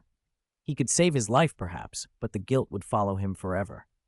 While he hesitated, Dementors crashed into Lupin's feeble Patronus. 1, 2, 3. More surged toward the train, bringing with them a tide of despair and hatred. A faint cry, like a fledgling's first chirp, cut through the gloom. Though soft, it carried. At the front of the train, Snape visibly relaxed at the sound. Beside Eno, a pale blue flame appeared, ethereal and quiet. It hovered in the middle of the carriage as if alive. Though it was only flame, its flicker suggested joy. Eno felt a mental link to it, a cold, absolute control like the one he had with the Acromantula. The carriage's despair vanished, not because the Dementors had gone or been cleansed, but because the blue flame had absorbed all the negative emotions there. Still unsatisfied, it condensed into a pinprick of blue light and shot into the sky toward the Dementors. Some forces counterbalance each other, like Dementors and Patronuses. Others simply overwhelm, like the azure flame. The tiny ball of fire flew straight into the swarm, as though toward a feast. The Dementors, so far accustomed to inducing hopelessness, panicked. Several were set alight. Their ragged forms burned and floated like blue stars against the night. Colin, cramped in the crowd, pressed the shutter again. Though terrified, his grip on the camera never loosened. The blue light behind the fleeing Dementors grew stronger and brighter. Then, with a distant, thin cry that sounded like both celebration and requiem, the flame unfurled into an elegant blue phoenix. It was otherworldly, beautiful, but terrible. No one dared stare at it for long. Whoever looked felt a sudden wash of despair and fear, as if ancient hatred could swallow them whole. The Dementors fled. The train resumed its ordinary pace, 30 miles an hour, and its slow, unhurried clack along the track. Eno sat in the compartment opposite a composed Snape. Neither spoke. Eno's heart, however, was full. With the aid of the Dementor's presence, the creature had hatched. It was a phoenix, though not quite like any recorded before. Because of the sanctuary's influence, Eno had absolute control of it, and he could sense its nature clearly. Its powerful abilities to apparate and to be reborn remained. The other traits, however, had turned extreme. Its cry no longer inspired courage and hope, but instead stirred despair and pain. Its tears were no longer curative, but the most lethal poison. Yet none of that mattered to Eno. This phoenix belonged to him, and no one could change that. It was newly born, so he could only faintly feel its emotions, but the sense of dependence and intimacy was unmistakable. Snape broke the silence. "You'd better prepare a reasonable explanation. This cannot be kept secret." Eno smiled softly. "I don't need to explain. Mr. Newt Scamander will explain it, and Headmaster Dumbledore already knows." A third tamed phoenix in the wizarding world might be spectacle to some, but to others it meant countless galleons and a whole new industry. Snape gave a slight nod and fell silent. Eno did not ask after Peter. The silver doe in the sky had made her answer clear. Today's magical creature share. Occamy British Ministry of Magic, classification XXX, origin and distribution, native to the Far East and parts of India. Appearance, a winged, bipedal creature with a serpentine body covered in feathers, can reach up to 15 feet, about 4.6 meters in length. Akami eggs have a silvery sheen and are highly prized, which makes them a target for hunters. Habits primarily feeds on rats and birds, though there are reports of akamis taking monkeys. They will attack anyone who approaches, especially when defending their eggs. Abilities and uses can change its size to fit the space available. 174. Dumbledore's attitude. Someone once wrote about the Hogwarts Express in the Daily Prophet. You can dislike its slowness and you can dislike its unpunctuality, but you can always trust its mission. No matter how long the journey, it will eventually bring the young wizards to Hogwarts. The moving train began to slow once more, and the arrival announcement sounded through the carriage. 15 minutes later, it swayed to a halt. This time, the students spilled out as if fleeing something unseen in the dark. While most of them hurried and jostled, Eno followed Snape at an unhurried pace, walking along the quiet path toward the carriages. Suddenly, Snape stopped. "I still have things to do. You don't need to follow me." Eno watched Snape's back with some puzzlement. He was curious, but after the events of the day, he was tired.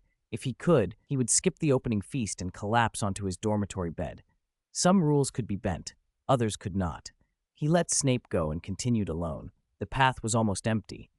"Eno," a clear voice called ahead. Looking up, he saw Hermione waiting not far off. "Hermione, why are you here alone?" he asked, forcing some energy into his voice. "It's not why I'm here that matters. Why were you only getting off now? I waited ages and didn't see you. Hurry, there probably aren't many carriages left." Hermione spoke fast, her nagging tone threaded with concern. "Thanks, Hermione," Eno said, and his look softened. People in Slytherin knew he'd been with Snape, so the misunderstanding was understandable, but it didn't diminish the kindness. They walked and talked until they reached the lawn where the carriages were lined up.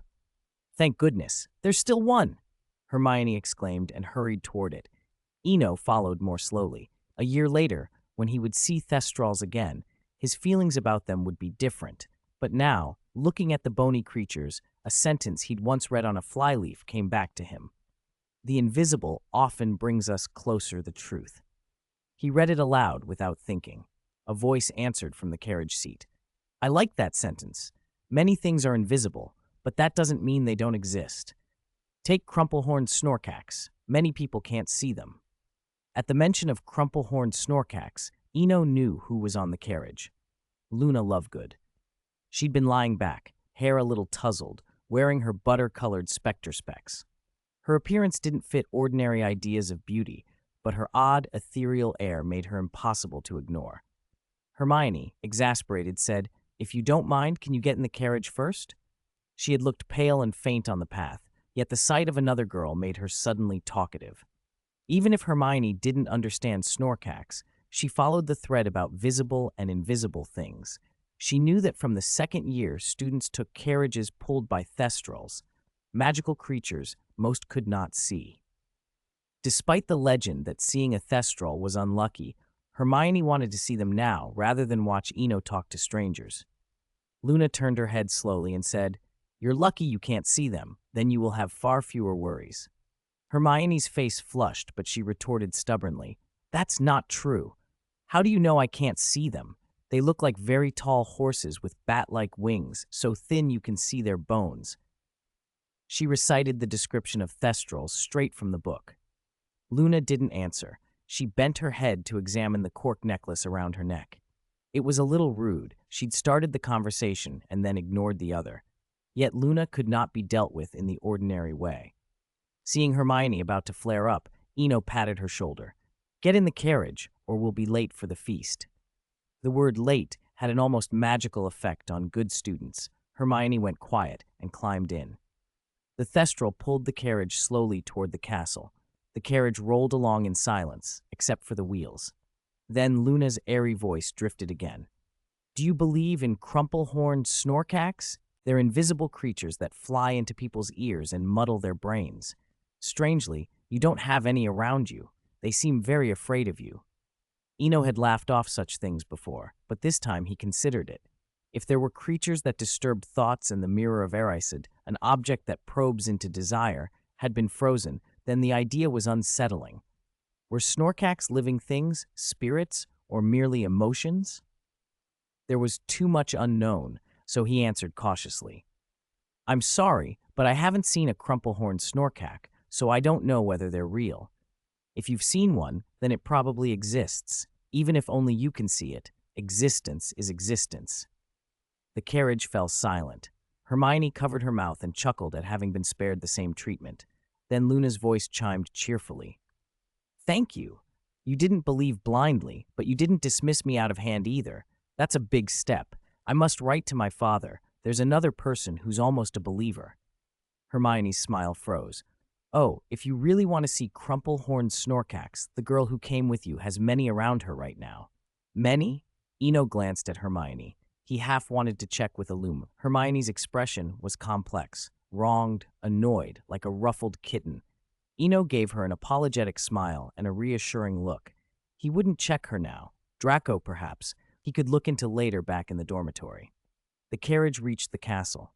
Fortunately, the feast hadn't begun, and the great hall was a little noisy. When Eno stepped inside, a hush fell. It was that true silence. Everyone stopped talking and turned to look. In darkness, the first person to light a spark is remembered. Eno was used to such moments. He raised an arm and waved, then beamed a brilliant smile. Clap! Clap! Clap! Nobody knew who started it, but after the first clap, the applause rippled through the hall and the mood brightened. Fred and George stood on their stools, holding up a small flaming torch, one of their hastily transfigured conceits, and blue flame flickered from it. Perhaps because the feast had not yet begun, and because Professor McGonagall had heard what had happened on the train, she let them be. She knew some relaxation would help the students recover from the fear of the Dementor. Her philosophy was clear. School rules matter, but not at the cost of students' safety and well-being. At the head table, Dumbledore smiled as he watched. By chance, the blue flame George held lined up with Eno, so from the head table, it looked as if Eno were standing in azure fire. The image was familiar. Dumbledore thought of a phoenix born of flame and found himself clapping quietly as well. As the applause subsided, Eno slipped quietly to the Slytherin table. He had not spoken during the opening at all, not out of shyness but from respect. To speak before the headmaster and the professors at the opening feast would have been rude, even a form of presumption. Dumbledore rose slowly. It was a signal. Professor McGonagall moved to the front, where a group of new students trembled, waiting for the sorting. The sorting ceremony began. Seeing the nervous newcomers, now like little quail on thin legs, everyone softened. Laughter and happiness were contagious. The earlier fear of Dementors ebbed away in the lighter atmosphere. The sorting ceremony ended quickly. As the last new student descended the steps, the great hall erupted into enthusiastic applause. Everyone was eager for the start-of-term feast. But before the plates could be passed, Dumbledore rose and walked to the front of the staff table. He surveyed the students and with an uncharacteristically serious tone began to speak. Before you tuck into what I hope will be a very good meal, I must remind you of something important. Today, Dementors from Azkaban entered Hogwarts. They were sent by the Ministry of Magic to perform official duties. They even searched the Hogwarts Express. Murmurs rippled through the hall, but they fell away as everyone noticed how grave he looked. Dumbledore's expression carried weight, and the chatter died out. Rest assured, he went on, each word deliberate, someone will be held accountable for this. No matter whose decision it was, someone must answer for it. The hall was silent. Dumbledore's anger at the open attack on a train full of students had returned, and it showed. After a moment, his brows softened, and he allowed a faint smile. Now then, on a brighter note, we have 2 new additions to the staff this year. First, Professor Remus Lupin, who has kindly agreed to take the Defense Against the Dark Arts post. Dumbledore stepped aside and invited applause toward the teacher's table. Lupin nodded quietly in that reserved, proper English way. No flamboyance like last year's Lockhart, just a modest, capable presence. The students greeted him warmly. Many were already looking forward to this year's lessons. And our second new professor is Rubus Hagrid.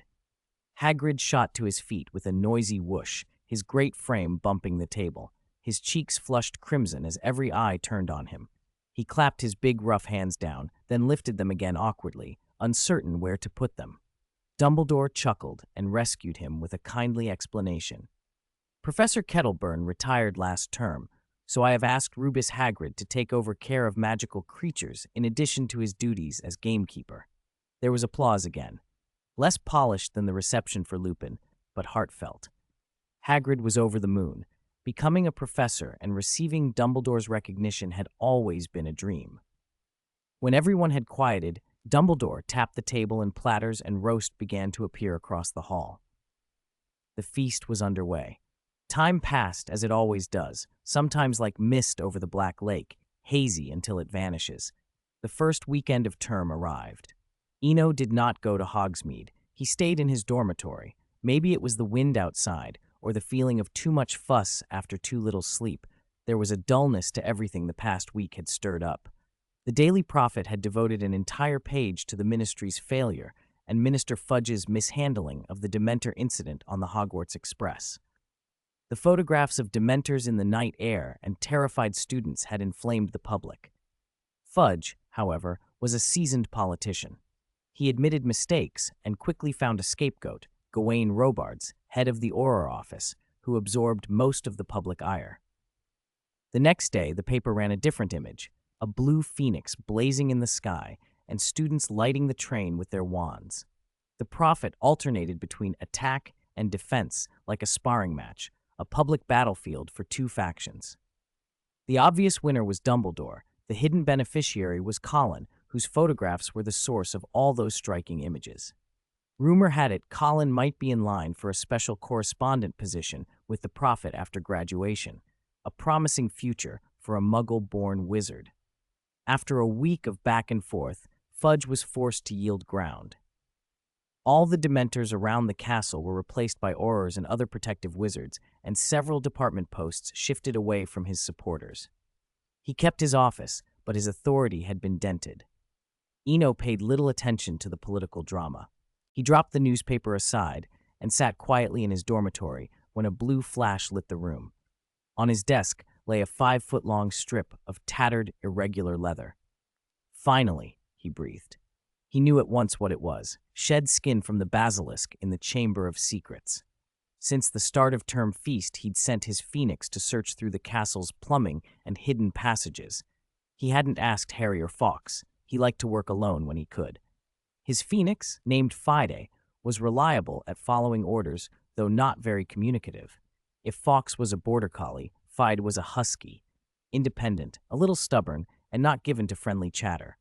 Dumbledore had cautioned him to keep the blue phoenix out of students' sight as much as possible, which had made Eno even more determined to handle the matter discreetly.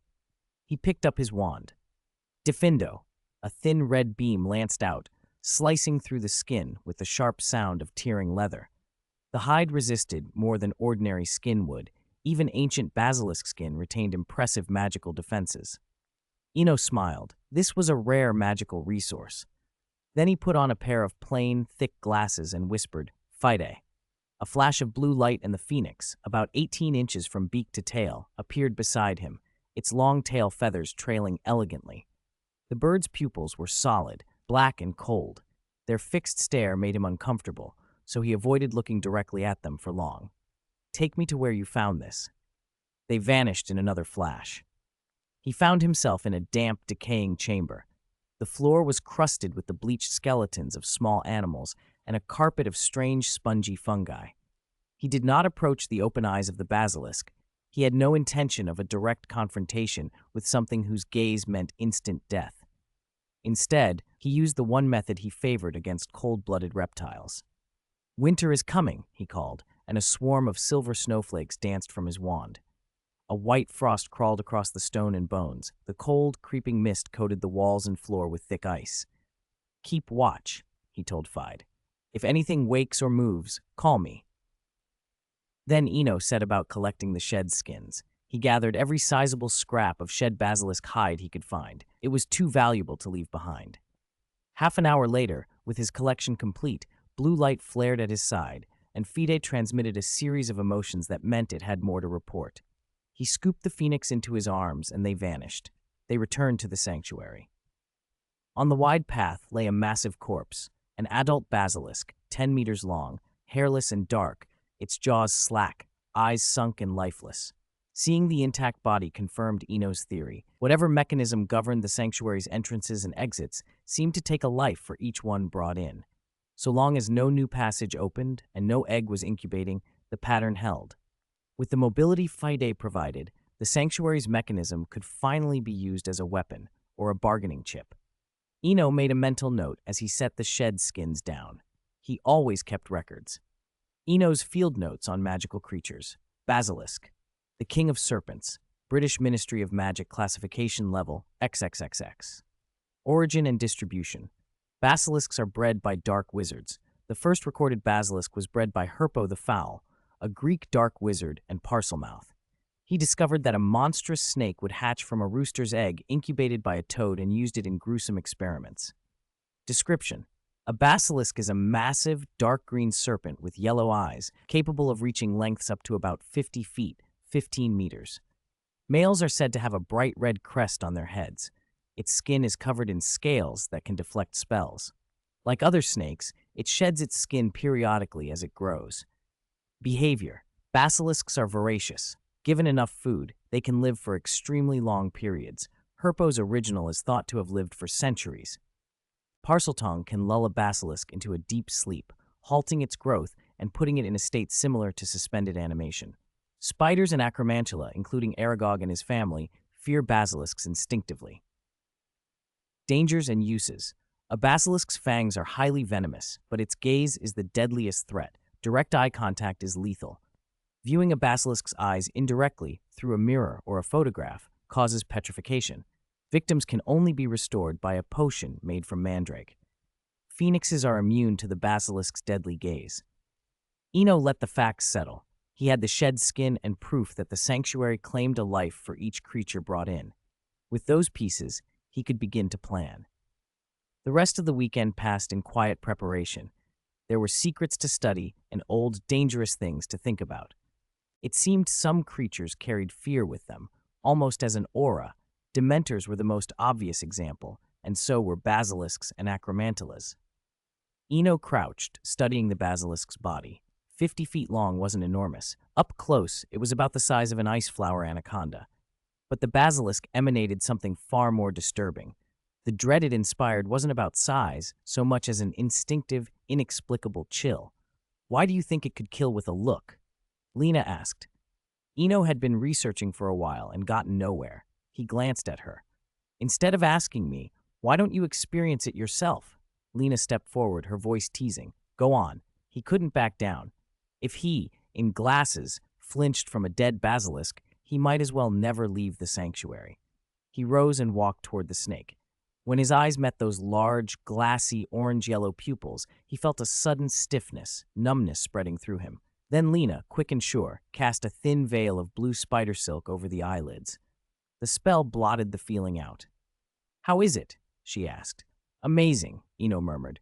Even dead, the magic's still there. It's like a charger, still holding a charge. He peeled the silk away again.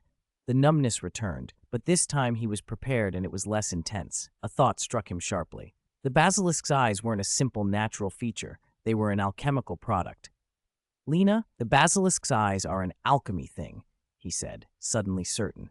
Before she could answer, he took the oil lamp from the red maple branch above the sanctuary and peered into the pupil. In the dim light, a faint pattern seemed imprinted at the very center.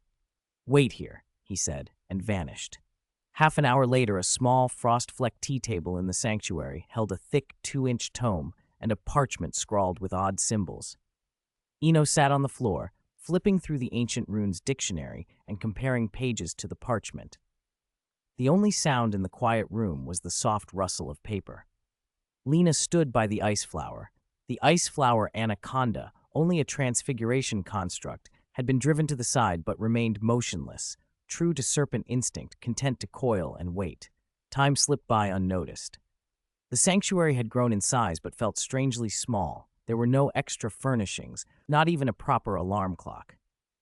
Eno lost track of how long he'd been at the table. Pages of the runes book grew thinner beneath his fingers. Ancient runes seemed the only place to look. The dark pattern in the basilisk's eye felt like a book in miniature. Yet, as he reached the last page, There was no record of anything like it.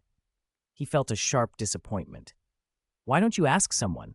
You're nominally their apprentice. Go to them when you have questions. Lena suggested softly. Eno hesitated. If it really was ancient runes, it could be a major discovery. Hiding it felt wrong. Good idea, but unnecessary, he said finally. Lena moved closer, stepping lightly around the scattered books.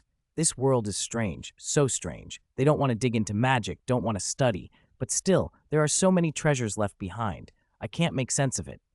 Eno shared her confusion. Pioneers of knowledge had clearly existed, yet their work gathered dust.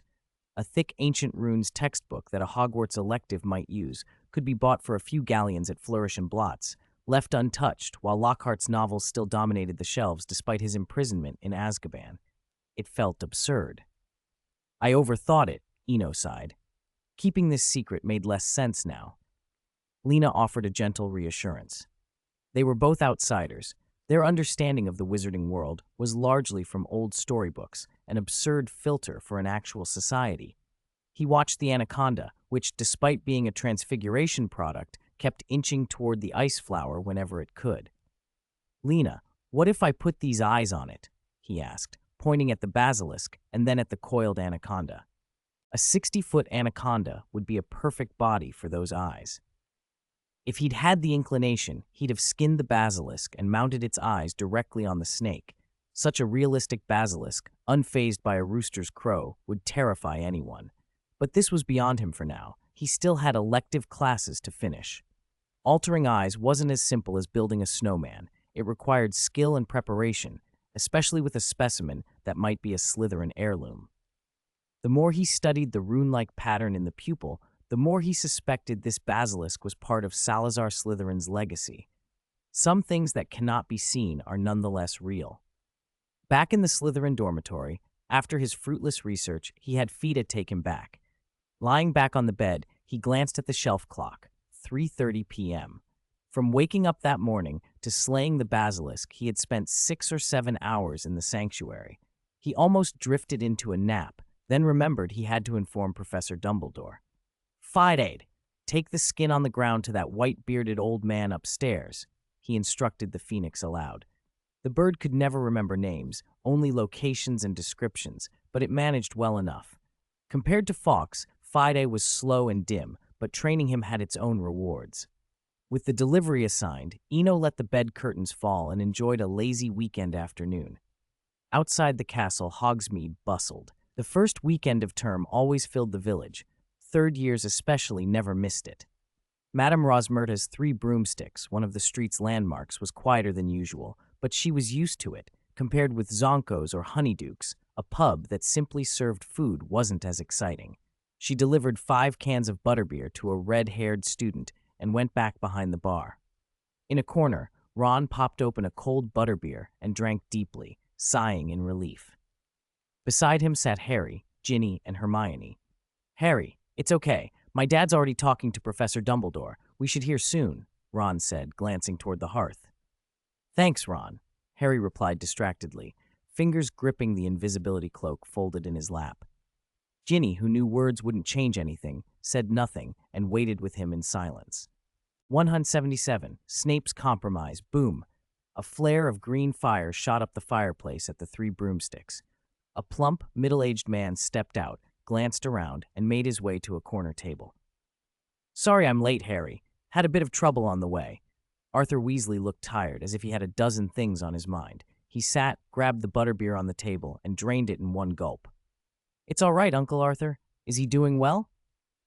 Harry's eyes shone with a mixture of hope and anxiety. He's fine. He couldn't be better. He eats more than the ghouls in the attic, Arthur teased, seeing Harry's unease. Harry visibly relaxed, and so did the others at the table. Ginny, especially, brightened and asked eagerly, Dad, did he ask you to bring anything for Harry? A message? Anything? A message? Oh, right. Arthur smacked his forehead, then produced a letter from a hidden pocket in his lining and handed it to Harry. He asked me to give you this, and Professor Dumbledore has replied, it's going to take a bit longer.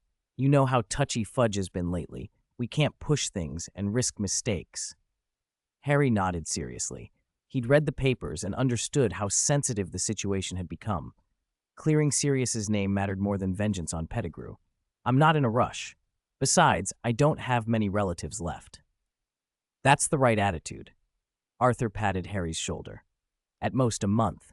We're all working on smoothing things over. You'll likely see him by Christmas at the latest. A free Sirius.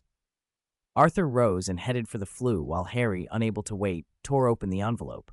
Sirius's handwriting was uneven and cramped. Azkaban had taken its toll, but every crooked stroke filled Harry with a warmth he hadn't felt in a long time. The letter was full of affection and concern. It even complimented Mrs. Weasley's cooking. Harry folded the note carefully and slipped it into his pocket. Ron saw the change in his friend's expression and asked, curious, what is he thinking? He actually agreed to hand Pettigrew over? You should call him Professor Snape, Hermione snapped, a little offended. In her mind, Snape was the one most to be pitied. Girls could be sentimental. Ginny nodded in agreement. Snape had done reprehensible things, but tragedy could still evoke sympathy. Meanwhile, in the dungeons, the potions classroom office was quiet. Snape had finished his daily ritual of dosing Pettigrew. He had a potion that inflicted vivid pain without damaging the mind, forcing Pettigrew to feel remorse without losing consciousness. Pettigrew's pathetic wails echoed as Snape closed the secret compartment and walked away. Dumbledore would be taking Pettigrew away soon. Snape had agreed to hand him over to save someone else. The ritual of atonement would not need to continue much longer. Snape sat alone at his desk. An old, weathered notebook lay open before him, and tucked inside was a 3-inch photograph. A girl with a bright, clear smile and vivid green eyes like spring leaves. Gazing at her, Snape couldn't help but recall the conversation with Dumbledore at the start of term. The protection Lily cast depends on the cohesion of family love, Dumbledore had said. Harry hasn't felt much of that at his aunt's. It had been a plea. Snape had made a compromise. The dark mark had not faded, and he knew better than anyone the cost of complacency. Elsewhere, Hogsmeade quieted as evening fell. Students wandered back to the castle in groups, laughing and chatting. At the main gate, Filch stood with an oil lamp, waiting to make his rounds, ready to make trouble out of nothing. During the first week, he usually picked on the usual suspects, but tonight he found a new target, a Slytherin boy who was shivering badly. Filch walked over, pleased with himself. Draco felt a spike of nervousness as Filch approached. He hadn't been smuggling anything. It was simply the lamp that unnerved him. A lamp brought to mind a memory of someone pointing an old oil lamp and a wand at him, muttering strange words about harassing gadflies. Filch demanded, "Open it. I have the right to inspect." A few minutes later, Filch stood with a complicated expression. He wanted to scold the boy for trembling over nothing, but the possibility that it was a trick made him scan the students behind with a suspicious eye. When the inspection was over and night settled, Draco pushed open the Slytherin dormitory door with a brown paper bag in hand. "Eno, I got candy." "Thanks. Give me a minute," Eno called, still tending the last 2 clay pots on the shelf. 4 pots lined the dormitory window. One held a lush berry plant Narnia had brought. The other 3 were bare, each filled with magic beans from the Grimm brothers. They hadn't sprouted yet, but the harvest festival at the end of September was coming up. By the first harvest after planting, the seeds, blessed by the harvest goddess in the tales, should show something. Eno set down his wand, took a creamy toffee from the bag, and chewed. Draco sat and chattered about the day's events. When he mentioned Filch's lamp inspection, Eno apologized. "Sorry, that was my fault. I was a bit out of it." "It's nothing." Draco waved it off, then remembered the bigger thing. "Your book comes out on the 12th, right?" "On the 12th. It's released in England next Wednesday with an accompanying record. Don't worry, I'll send you a signed copy."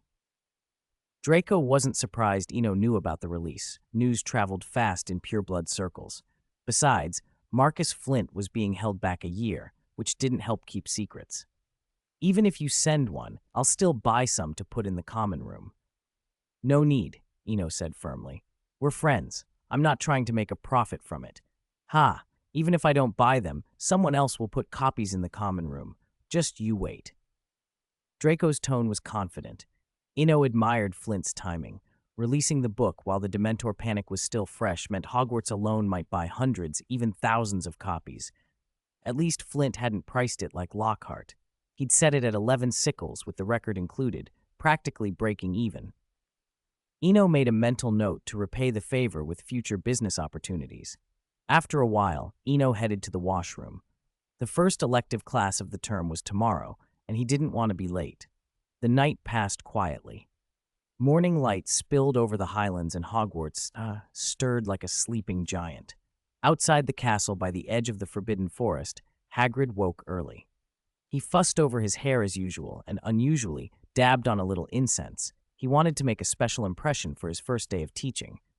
He'd chosen some gentle magical creatures for the lesson and, after checking Buckbeak, led the hippogriff out onto the open lawn. Hagrid's care of magical creatures for today. Hippogriff, British Ministry of Magic classification XXX. Origin and distribution. Hippogriffs originated in Europe and are now found widely around the world. Appearance. A hippogriff has the head and wings of a giant eagle and the body of a horse. Taming. Hippogriffs can be tamed, but only by those experienced in such creatures.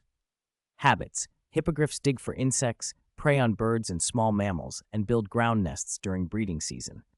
They lay a single, large, and fragile egg that can hatch within 24 hours. Young hatchlings may attempt to fly within a week, but it takes several months before they can fly long distances. Approach protocol. Always maintain eye contact with a hippogriff. Bow first. If it bows back, it is safe to approach.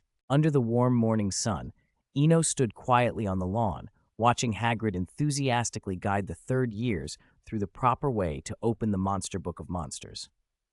There were some lessons he didn't intend to stop. Whether it was Hagrid or Draco, both needed instruction of a sort. People trying to teach people often failed, but events teaching people clicked instantly. Only by experiencing something firsthand could they learn to avoid repeating mistakes and realize that sometimes a lesson wouldn't come as a near miss. Hagrid's class went on. Draco, who could never help comparing the simple, earthy gamekeeper to Crabbe and Goyle, wore a look of sullen disdain. Still, he followed Hagrid's instructions and managed to open his book. Perhaps because Hagrid explained everything so thoroughly, Draco felt that refusal would make him look dense. To Hagrid, each student who succeeded was a triumph. He beamed with pride as they all eventually managed it, and then boomed. "All right, now let's properly start our lesson. Stay put, don't wander off, while I fetch the creatures. I'm sure you'll love these little darlings." With that, he strode toward the edge of the Forbidden Forest, leaving Fang behind to watch the students' safety. I really don't know what that great oaf will bring. If you ask me, he should stick to being gamekeeper. Hogwarts has gone to the dogs. Anyone can be a professor now, Draco snapped. Malfoy! Harry bristled, about to move, but Ron held him back. Harry, forget it. Don't bother, Ron whispered, trying to calm him. Memories from the previous year were still sharp for both of them, the sensation of hanging in midair, the things they'd survived. Today Ron was only in robes, and the memories made him cautious. Harry, after a few moments, said nothing more. Draco's irritation at their restraint was obvious. He'd have preferred Harry to answer him right away. Calm resistance bored him. Time passed. Hagrid returned, leading a large magical creature. At the sight of him, Draco stopped his taunts. After all, this was still nominally a professor's class. When Hagrid stepped aside, the creature behind him was revealed. The body of a horse with the head and wings of an eagle, a hippogriff. A hippogriff! Hagrid's gone mad! Hermione exclaimed from the Gryffindor cluster. Harry and Ron turned, surprised to hear Hermione's voice. Eno saw her too, and was certain she hadn't been standing with them before. At first he wondered if the Time Turner's butterfly effect had altered course selections, but Hermione now stood there, calm and present. Eno's glance dropped to her neck. A delicate pendant hung there, a tiny oscillating device gleaming against her skin. The Time Turner, the strangest element in the whole affair. Eno had always suspected the Time Turner was something like a trans-dimensional artifact. Perhaps it shouldn't exist at all. He thought of fate's costs. Those who toy with time might be toyed by it in return. The thief of time might pay more than just shorten life. Another thought occurred to him. If accelerated time usage fed back to some sanctuary, maybe it could trigger another rapid, fantastical journey. He fell into thought and for a moment forgot to look away. Hermione had noticed his stare from the start. She'd seen him looking and felt a brief rush of embarrassment, but also a small, quiet pleasure. Pansy Parkinson, across in Slytherin, noticed too and bristled. They were all in the same plain black robes. What was there to stare at? She stifled a sniff and turned away with an offended "Humph. Are you all right?" Eno heard beside him. "Fine," Pansy said awkwardly. "My throat felt odd for a second." The insincere reply made Draco smirk and Daphne stifle a laugh. Hermione, feeling the gaze lift, raised her head and looked directly at the black-haired girl opposite her. They held each other's eyes for a moment, though Buckbeak's great body blocked their view. Hagrid, tugging one end of a heavy chain, urged, "Quick now, step a bit closer." The hippogriff's eyes were an odd, fierce orange that made it look wild and untamed. Several students inched back. Eno admired Hagrid's courage. Bringing a hippogriff to a class of third years was bold. Perhaps Hagrid's own greatest lesson would be on him by the end of the day.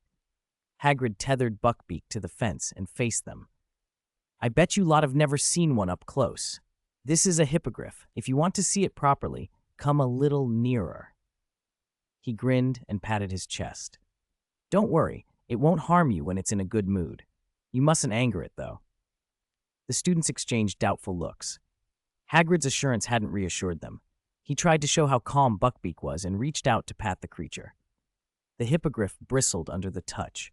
Its thick, clawed forelegs scraped the ground so hard they left gouges several inches deep. The young wizards backed away. Hagrid glanced about, uncertain, and then his eyes fell on the Gryffindor group. Harry, fate, or simple temperament, set events in motion. As Buckbeak reared, its sharp claws lunged toward Draco, who had been standing too close and too smug. Eno reacted without thought, flicking his wand and shouting, "Protego!" Buckbeak's claws struck the invisible shield charm with a harsh clang and a shower of sparks. Everything had happened in an instant. Draco stumbled back, shocked and frightened. Hagrid froze. The class erupted into chaos. The first third-year Care of Magical Creatures lesson ended abruptly. When the students had dispersed and the commotion quieted, Eno lingered. He meant to speak with Hagrid about the acromantulas. A person who could breed new species through hybridization might have insights into strengthening the spiders.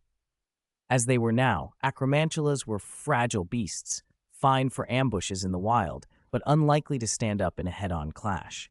Eno wanted to ask Hagrid if there might be a way to bolster them, to make them more resilient, perhaps through careful breeding or cross-species techniques.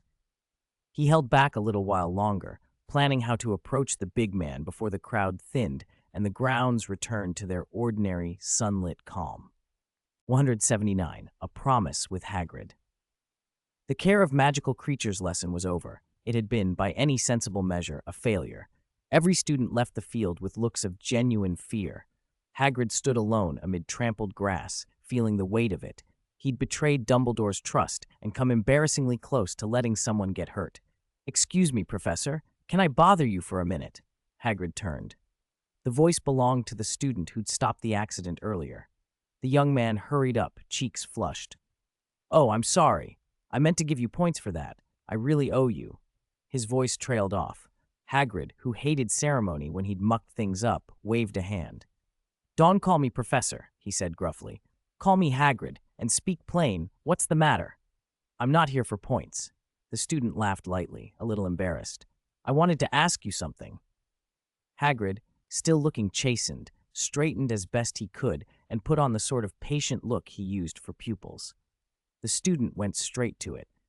"Hagrid, I'm raising a nest of acromantulas." Hagrid's head snapped up. "Acromantulas? Throw 'em in the Forbidden Forest. Quick! You can't keep those in the castle. You'll be expelled. They're not hidden from Professor Dumbledore." The student's smile was small but steady. After a long, tense beat, Hagrid's expression softened, then hardened again. "Well, if it's all above board, maybe." He swallowed. "Bring 'em to me. I'll look after 'em. You can come by on weekends to see 'em. They'll cause trouble in the castle." "They're like Mr. Scamander's case," the student said, as if that explained everything. Hagrid went quiet, clearly stung and a little hurt that someone else had a similar setup. The student continued. "Actually, I keep them in my suitcase." Hagrid blinked. "You mean?" "A portable habitat I thought you might like to see." Half an hour later, well away from the castle on a grassy patch near the edge of the forbidden forest, the student opened the suitcase. A slim, elegant blue phoenix perched on the lid. When he lifted the case's hinge, the interior was not the cramped bag anyone would expect, but a vast, magically expanded space. Hagrid stared into it as if someone had dropped the moon at his feet. The chamber was full of acromantulas, dozens, then hundreds, ranging from the size of a dinner plate to beasts nearly as big as Hagrid's chest. They hung in webs, crawled along suspended walkways, and most astonishingly had woven architecture, an entire castle of silk and stick and spun leaves, shaped and scaled for spider life. The design was not careless at all, but deliberate. Turrets and archways between webs, bridges, corridors. Hundreds of spiders, as if answering some silent command, lined up in two neat rows and stood very still, like soldiers waiting inspection. "Merlin's beard," Hagrid breathed. "How did you do that?" The student shrugged almost modestly. "Maybe it's a talent," he said. "They're cleverer than we give them credit for." Hagrid's hands went to his beard. "Blimey, they're better looked after than I thought. I don't suppose I could teach them anything new." The student cut him off. "They're not really suited to open ground. In the forest, they're fine, but out on plains, they're fragile. Slender legs, long bodies, they get trampled or picked off. If we could make their legs sturdier, maybe we could breed a line that could manage plains or farms." Hagrid nodded slowly. "They are a bit fragile, yeah. On the open, even a hippogriff could, Buckbeak could take out half a nest." "Then help me strengthen them," the student said. "Improve the legs, select for sturdiness. Maybe we could breed something new, a stock that can live beyond the forest." "New species?" Hagrid tasted the words like they were jam. Suddenly, the large man brightened. On the lawn outside the castle, a little later, he held a silk-wrapped cocoon the size of a basin, alive with tiny, wriggling acromantulas. "You'd come by me hut for a chat? If you ain't busy this afternoon." The student bowed his head slightly. "I've got classes today, and I need to do some research in the library tonight, but I'll come by whenever I can. If I need anything, I'll send a note." Hagrid's face fell a little at being turned down, but he recovered with the easy good humor Hagrid used for all things creaturely. "Right then. Classes first. I'll let you know if anything turns up." The student didn't go back to his dormitory. Instead, he walked down to the Black Lake and sat where reeds shaded him.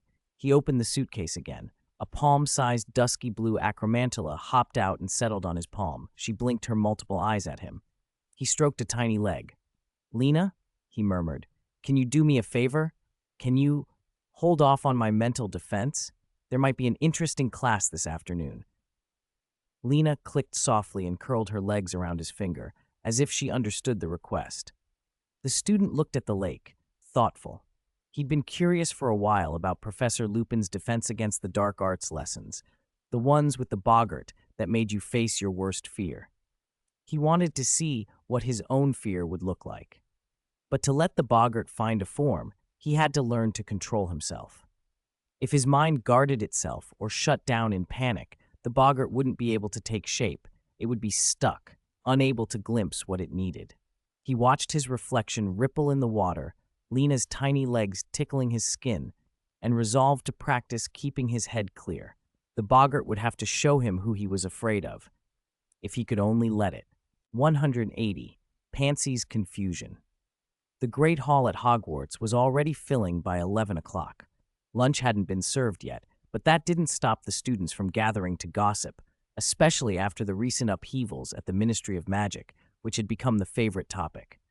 At noon, Eno arrived on time, picked a seat at the Slytherin table, and tapped the wood. A standard lunch appeared in front of him, as if by clockwork. He sometimes thought about getting a house elf for the convenience, but the thought of Dobby made him hesitate. Dobby's rebellion had left a bad impression. Once a house elf started thinking for itself, it could find loopholes in even the most reasonable rules. What if it accidentally dropped a potion into the food? Dobby might be an extreme case, but once trust was broken, it was hard to rebuild. Dobby didn't just represent himself, he represented all house elves. Last year, Dobby had even written to Lucius, pleading to be sold. The memory made Eno shudder inwardly. As he was musing, another lunch appeared opposite him. "Seeing you sitting here like that, I came over, Pansy said with a small smile, sliding into the seat across the table. In which I sometimes let my mind wander, Eno replied, and took a small bite of the sandwich. Over the summer, I went through the history of magic properly. From start to finish, Pansy said calmly. Eno put his food down. He could tell she wasn't done. From BCE through the Middle Ages and into modern times, Pansy continued in a voice even as if she were commenting on the weather. The whole of history of magic is about how wizards' fates keep twisting. We always rush to solve problems only after they show up. No one ever asks why they appear in the first place. We're always reacting. Hearing that, Eno saw where her confusion came from. Reading history had made her ask philosophical questions, an almost existential turn of thought. I can't answer that for you, he said honestly. Those are questions you have to work through yourself. He picked up his lemonade and thought for a moment. Philosophical problems didn't have tidy solutions. Every answer risked clashing with someone's inner convictions. In the wizarding world, mental dilemmas could be even more dangerous. If Pansy fell into a deep existential crisis, he felt responsible. Everything had started when, on a whim, he'd organized a history of magic review class last year. After a pause, he offered a suggestion. If you want something to help, read Muggle philosophers. They have useful ways of looking at human problems. He tapped his wand and the cup and plate shifted into a sheet of parchment and a quill in an inkwell. He wrote a few titles and then handed the paper across. Sartre on freedom, Beauvoir on the hidden mechanisms of oppression, Kierkegaard on anxiety, Camus on rebellion, Heidegger on technology. He hadn't bothered listing ancient Greeks. Pansy's worries sprang from history and society, and he thought modern philosophical works would be more immediately useful. Pansy scanned the list, folded the parchment, and slipped it into her pocket. Eno tapped the table again, and the standard lunch steamed back into place. He felt a small sigh of relief that he'd stopped those review classes in time and resolved to be more careful about what he said. Wizard and Muggle modes of thought were different and easy to mislead with the wrong prompt. They ate in companionable silence. Hogwarts' daily rhythm meant classes didn't start until the afternoon, and students usually had long breaks, often too much time, given that first and second years frequently had only one class a day. By 2:30, the Slytherin common room had emptied as pupils with afternoon lessons filed out. On the 4th floor, Professor Lupin arrived promptly at the Defense Against the Dark Arts classroom. He was teaching the third-year Ravenclaws and Slytherins that afternoon. The familiar fixtures, like the chandelier, brought him a steadier sense of calm. His complexion looked healthier than it had on the train. "Good afternoon," Lupin greeted softly from the front of the room. "Please put away your textbooks and line up. Today we'll have a practical lesson. You only need your wands." The students were surprised, but remembering Lupin's sensible manner on the train, they obeyed and filed into place. Lupin waved his wand, and the desks, chairs, and benches stacked neatly against the walls. A well-wrought levitation charm sent an old wardrobe floating in through the door and setting itself down. When Lupin approached, a muffled thump-thump came from inside. The students nearest the front took an involuntary step back. "There's a boggart inside," Lupin said with a reassuring smile. "Boggarts like dark, enclosed spaces, wardrobes, the space under beds, the cupboard under sinks. Once I even found one living in a grandfather clock." He scanned the room. "So, first question. What is a boggart?" Eno watched the wardrobe without any urge to grab the spotlight. He found himself thinking about what might truly frighten him. He could list plenty of unpleasant encounters: an old witch who seemed intent on eating him, Professor Quirrell when Voldemort was with him in first year, the way Dementors filled the sky, but it wasn't clear that anything had ever genuinely terrified him. There were also stranger things he'd half remembered. The odd idea of a terrifying Santa Claus from a Narnian tale, for instance.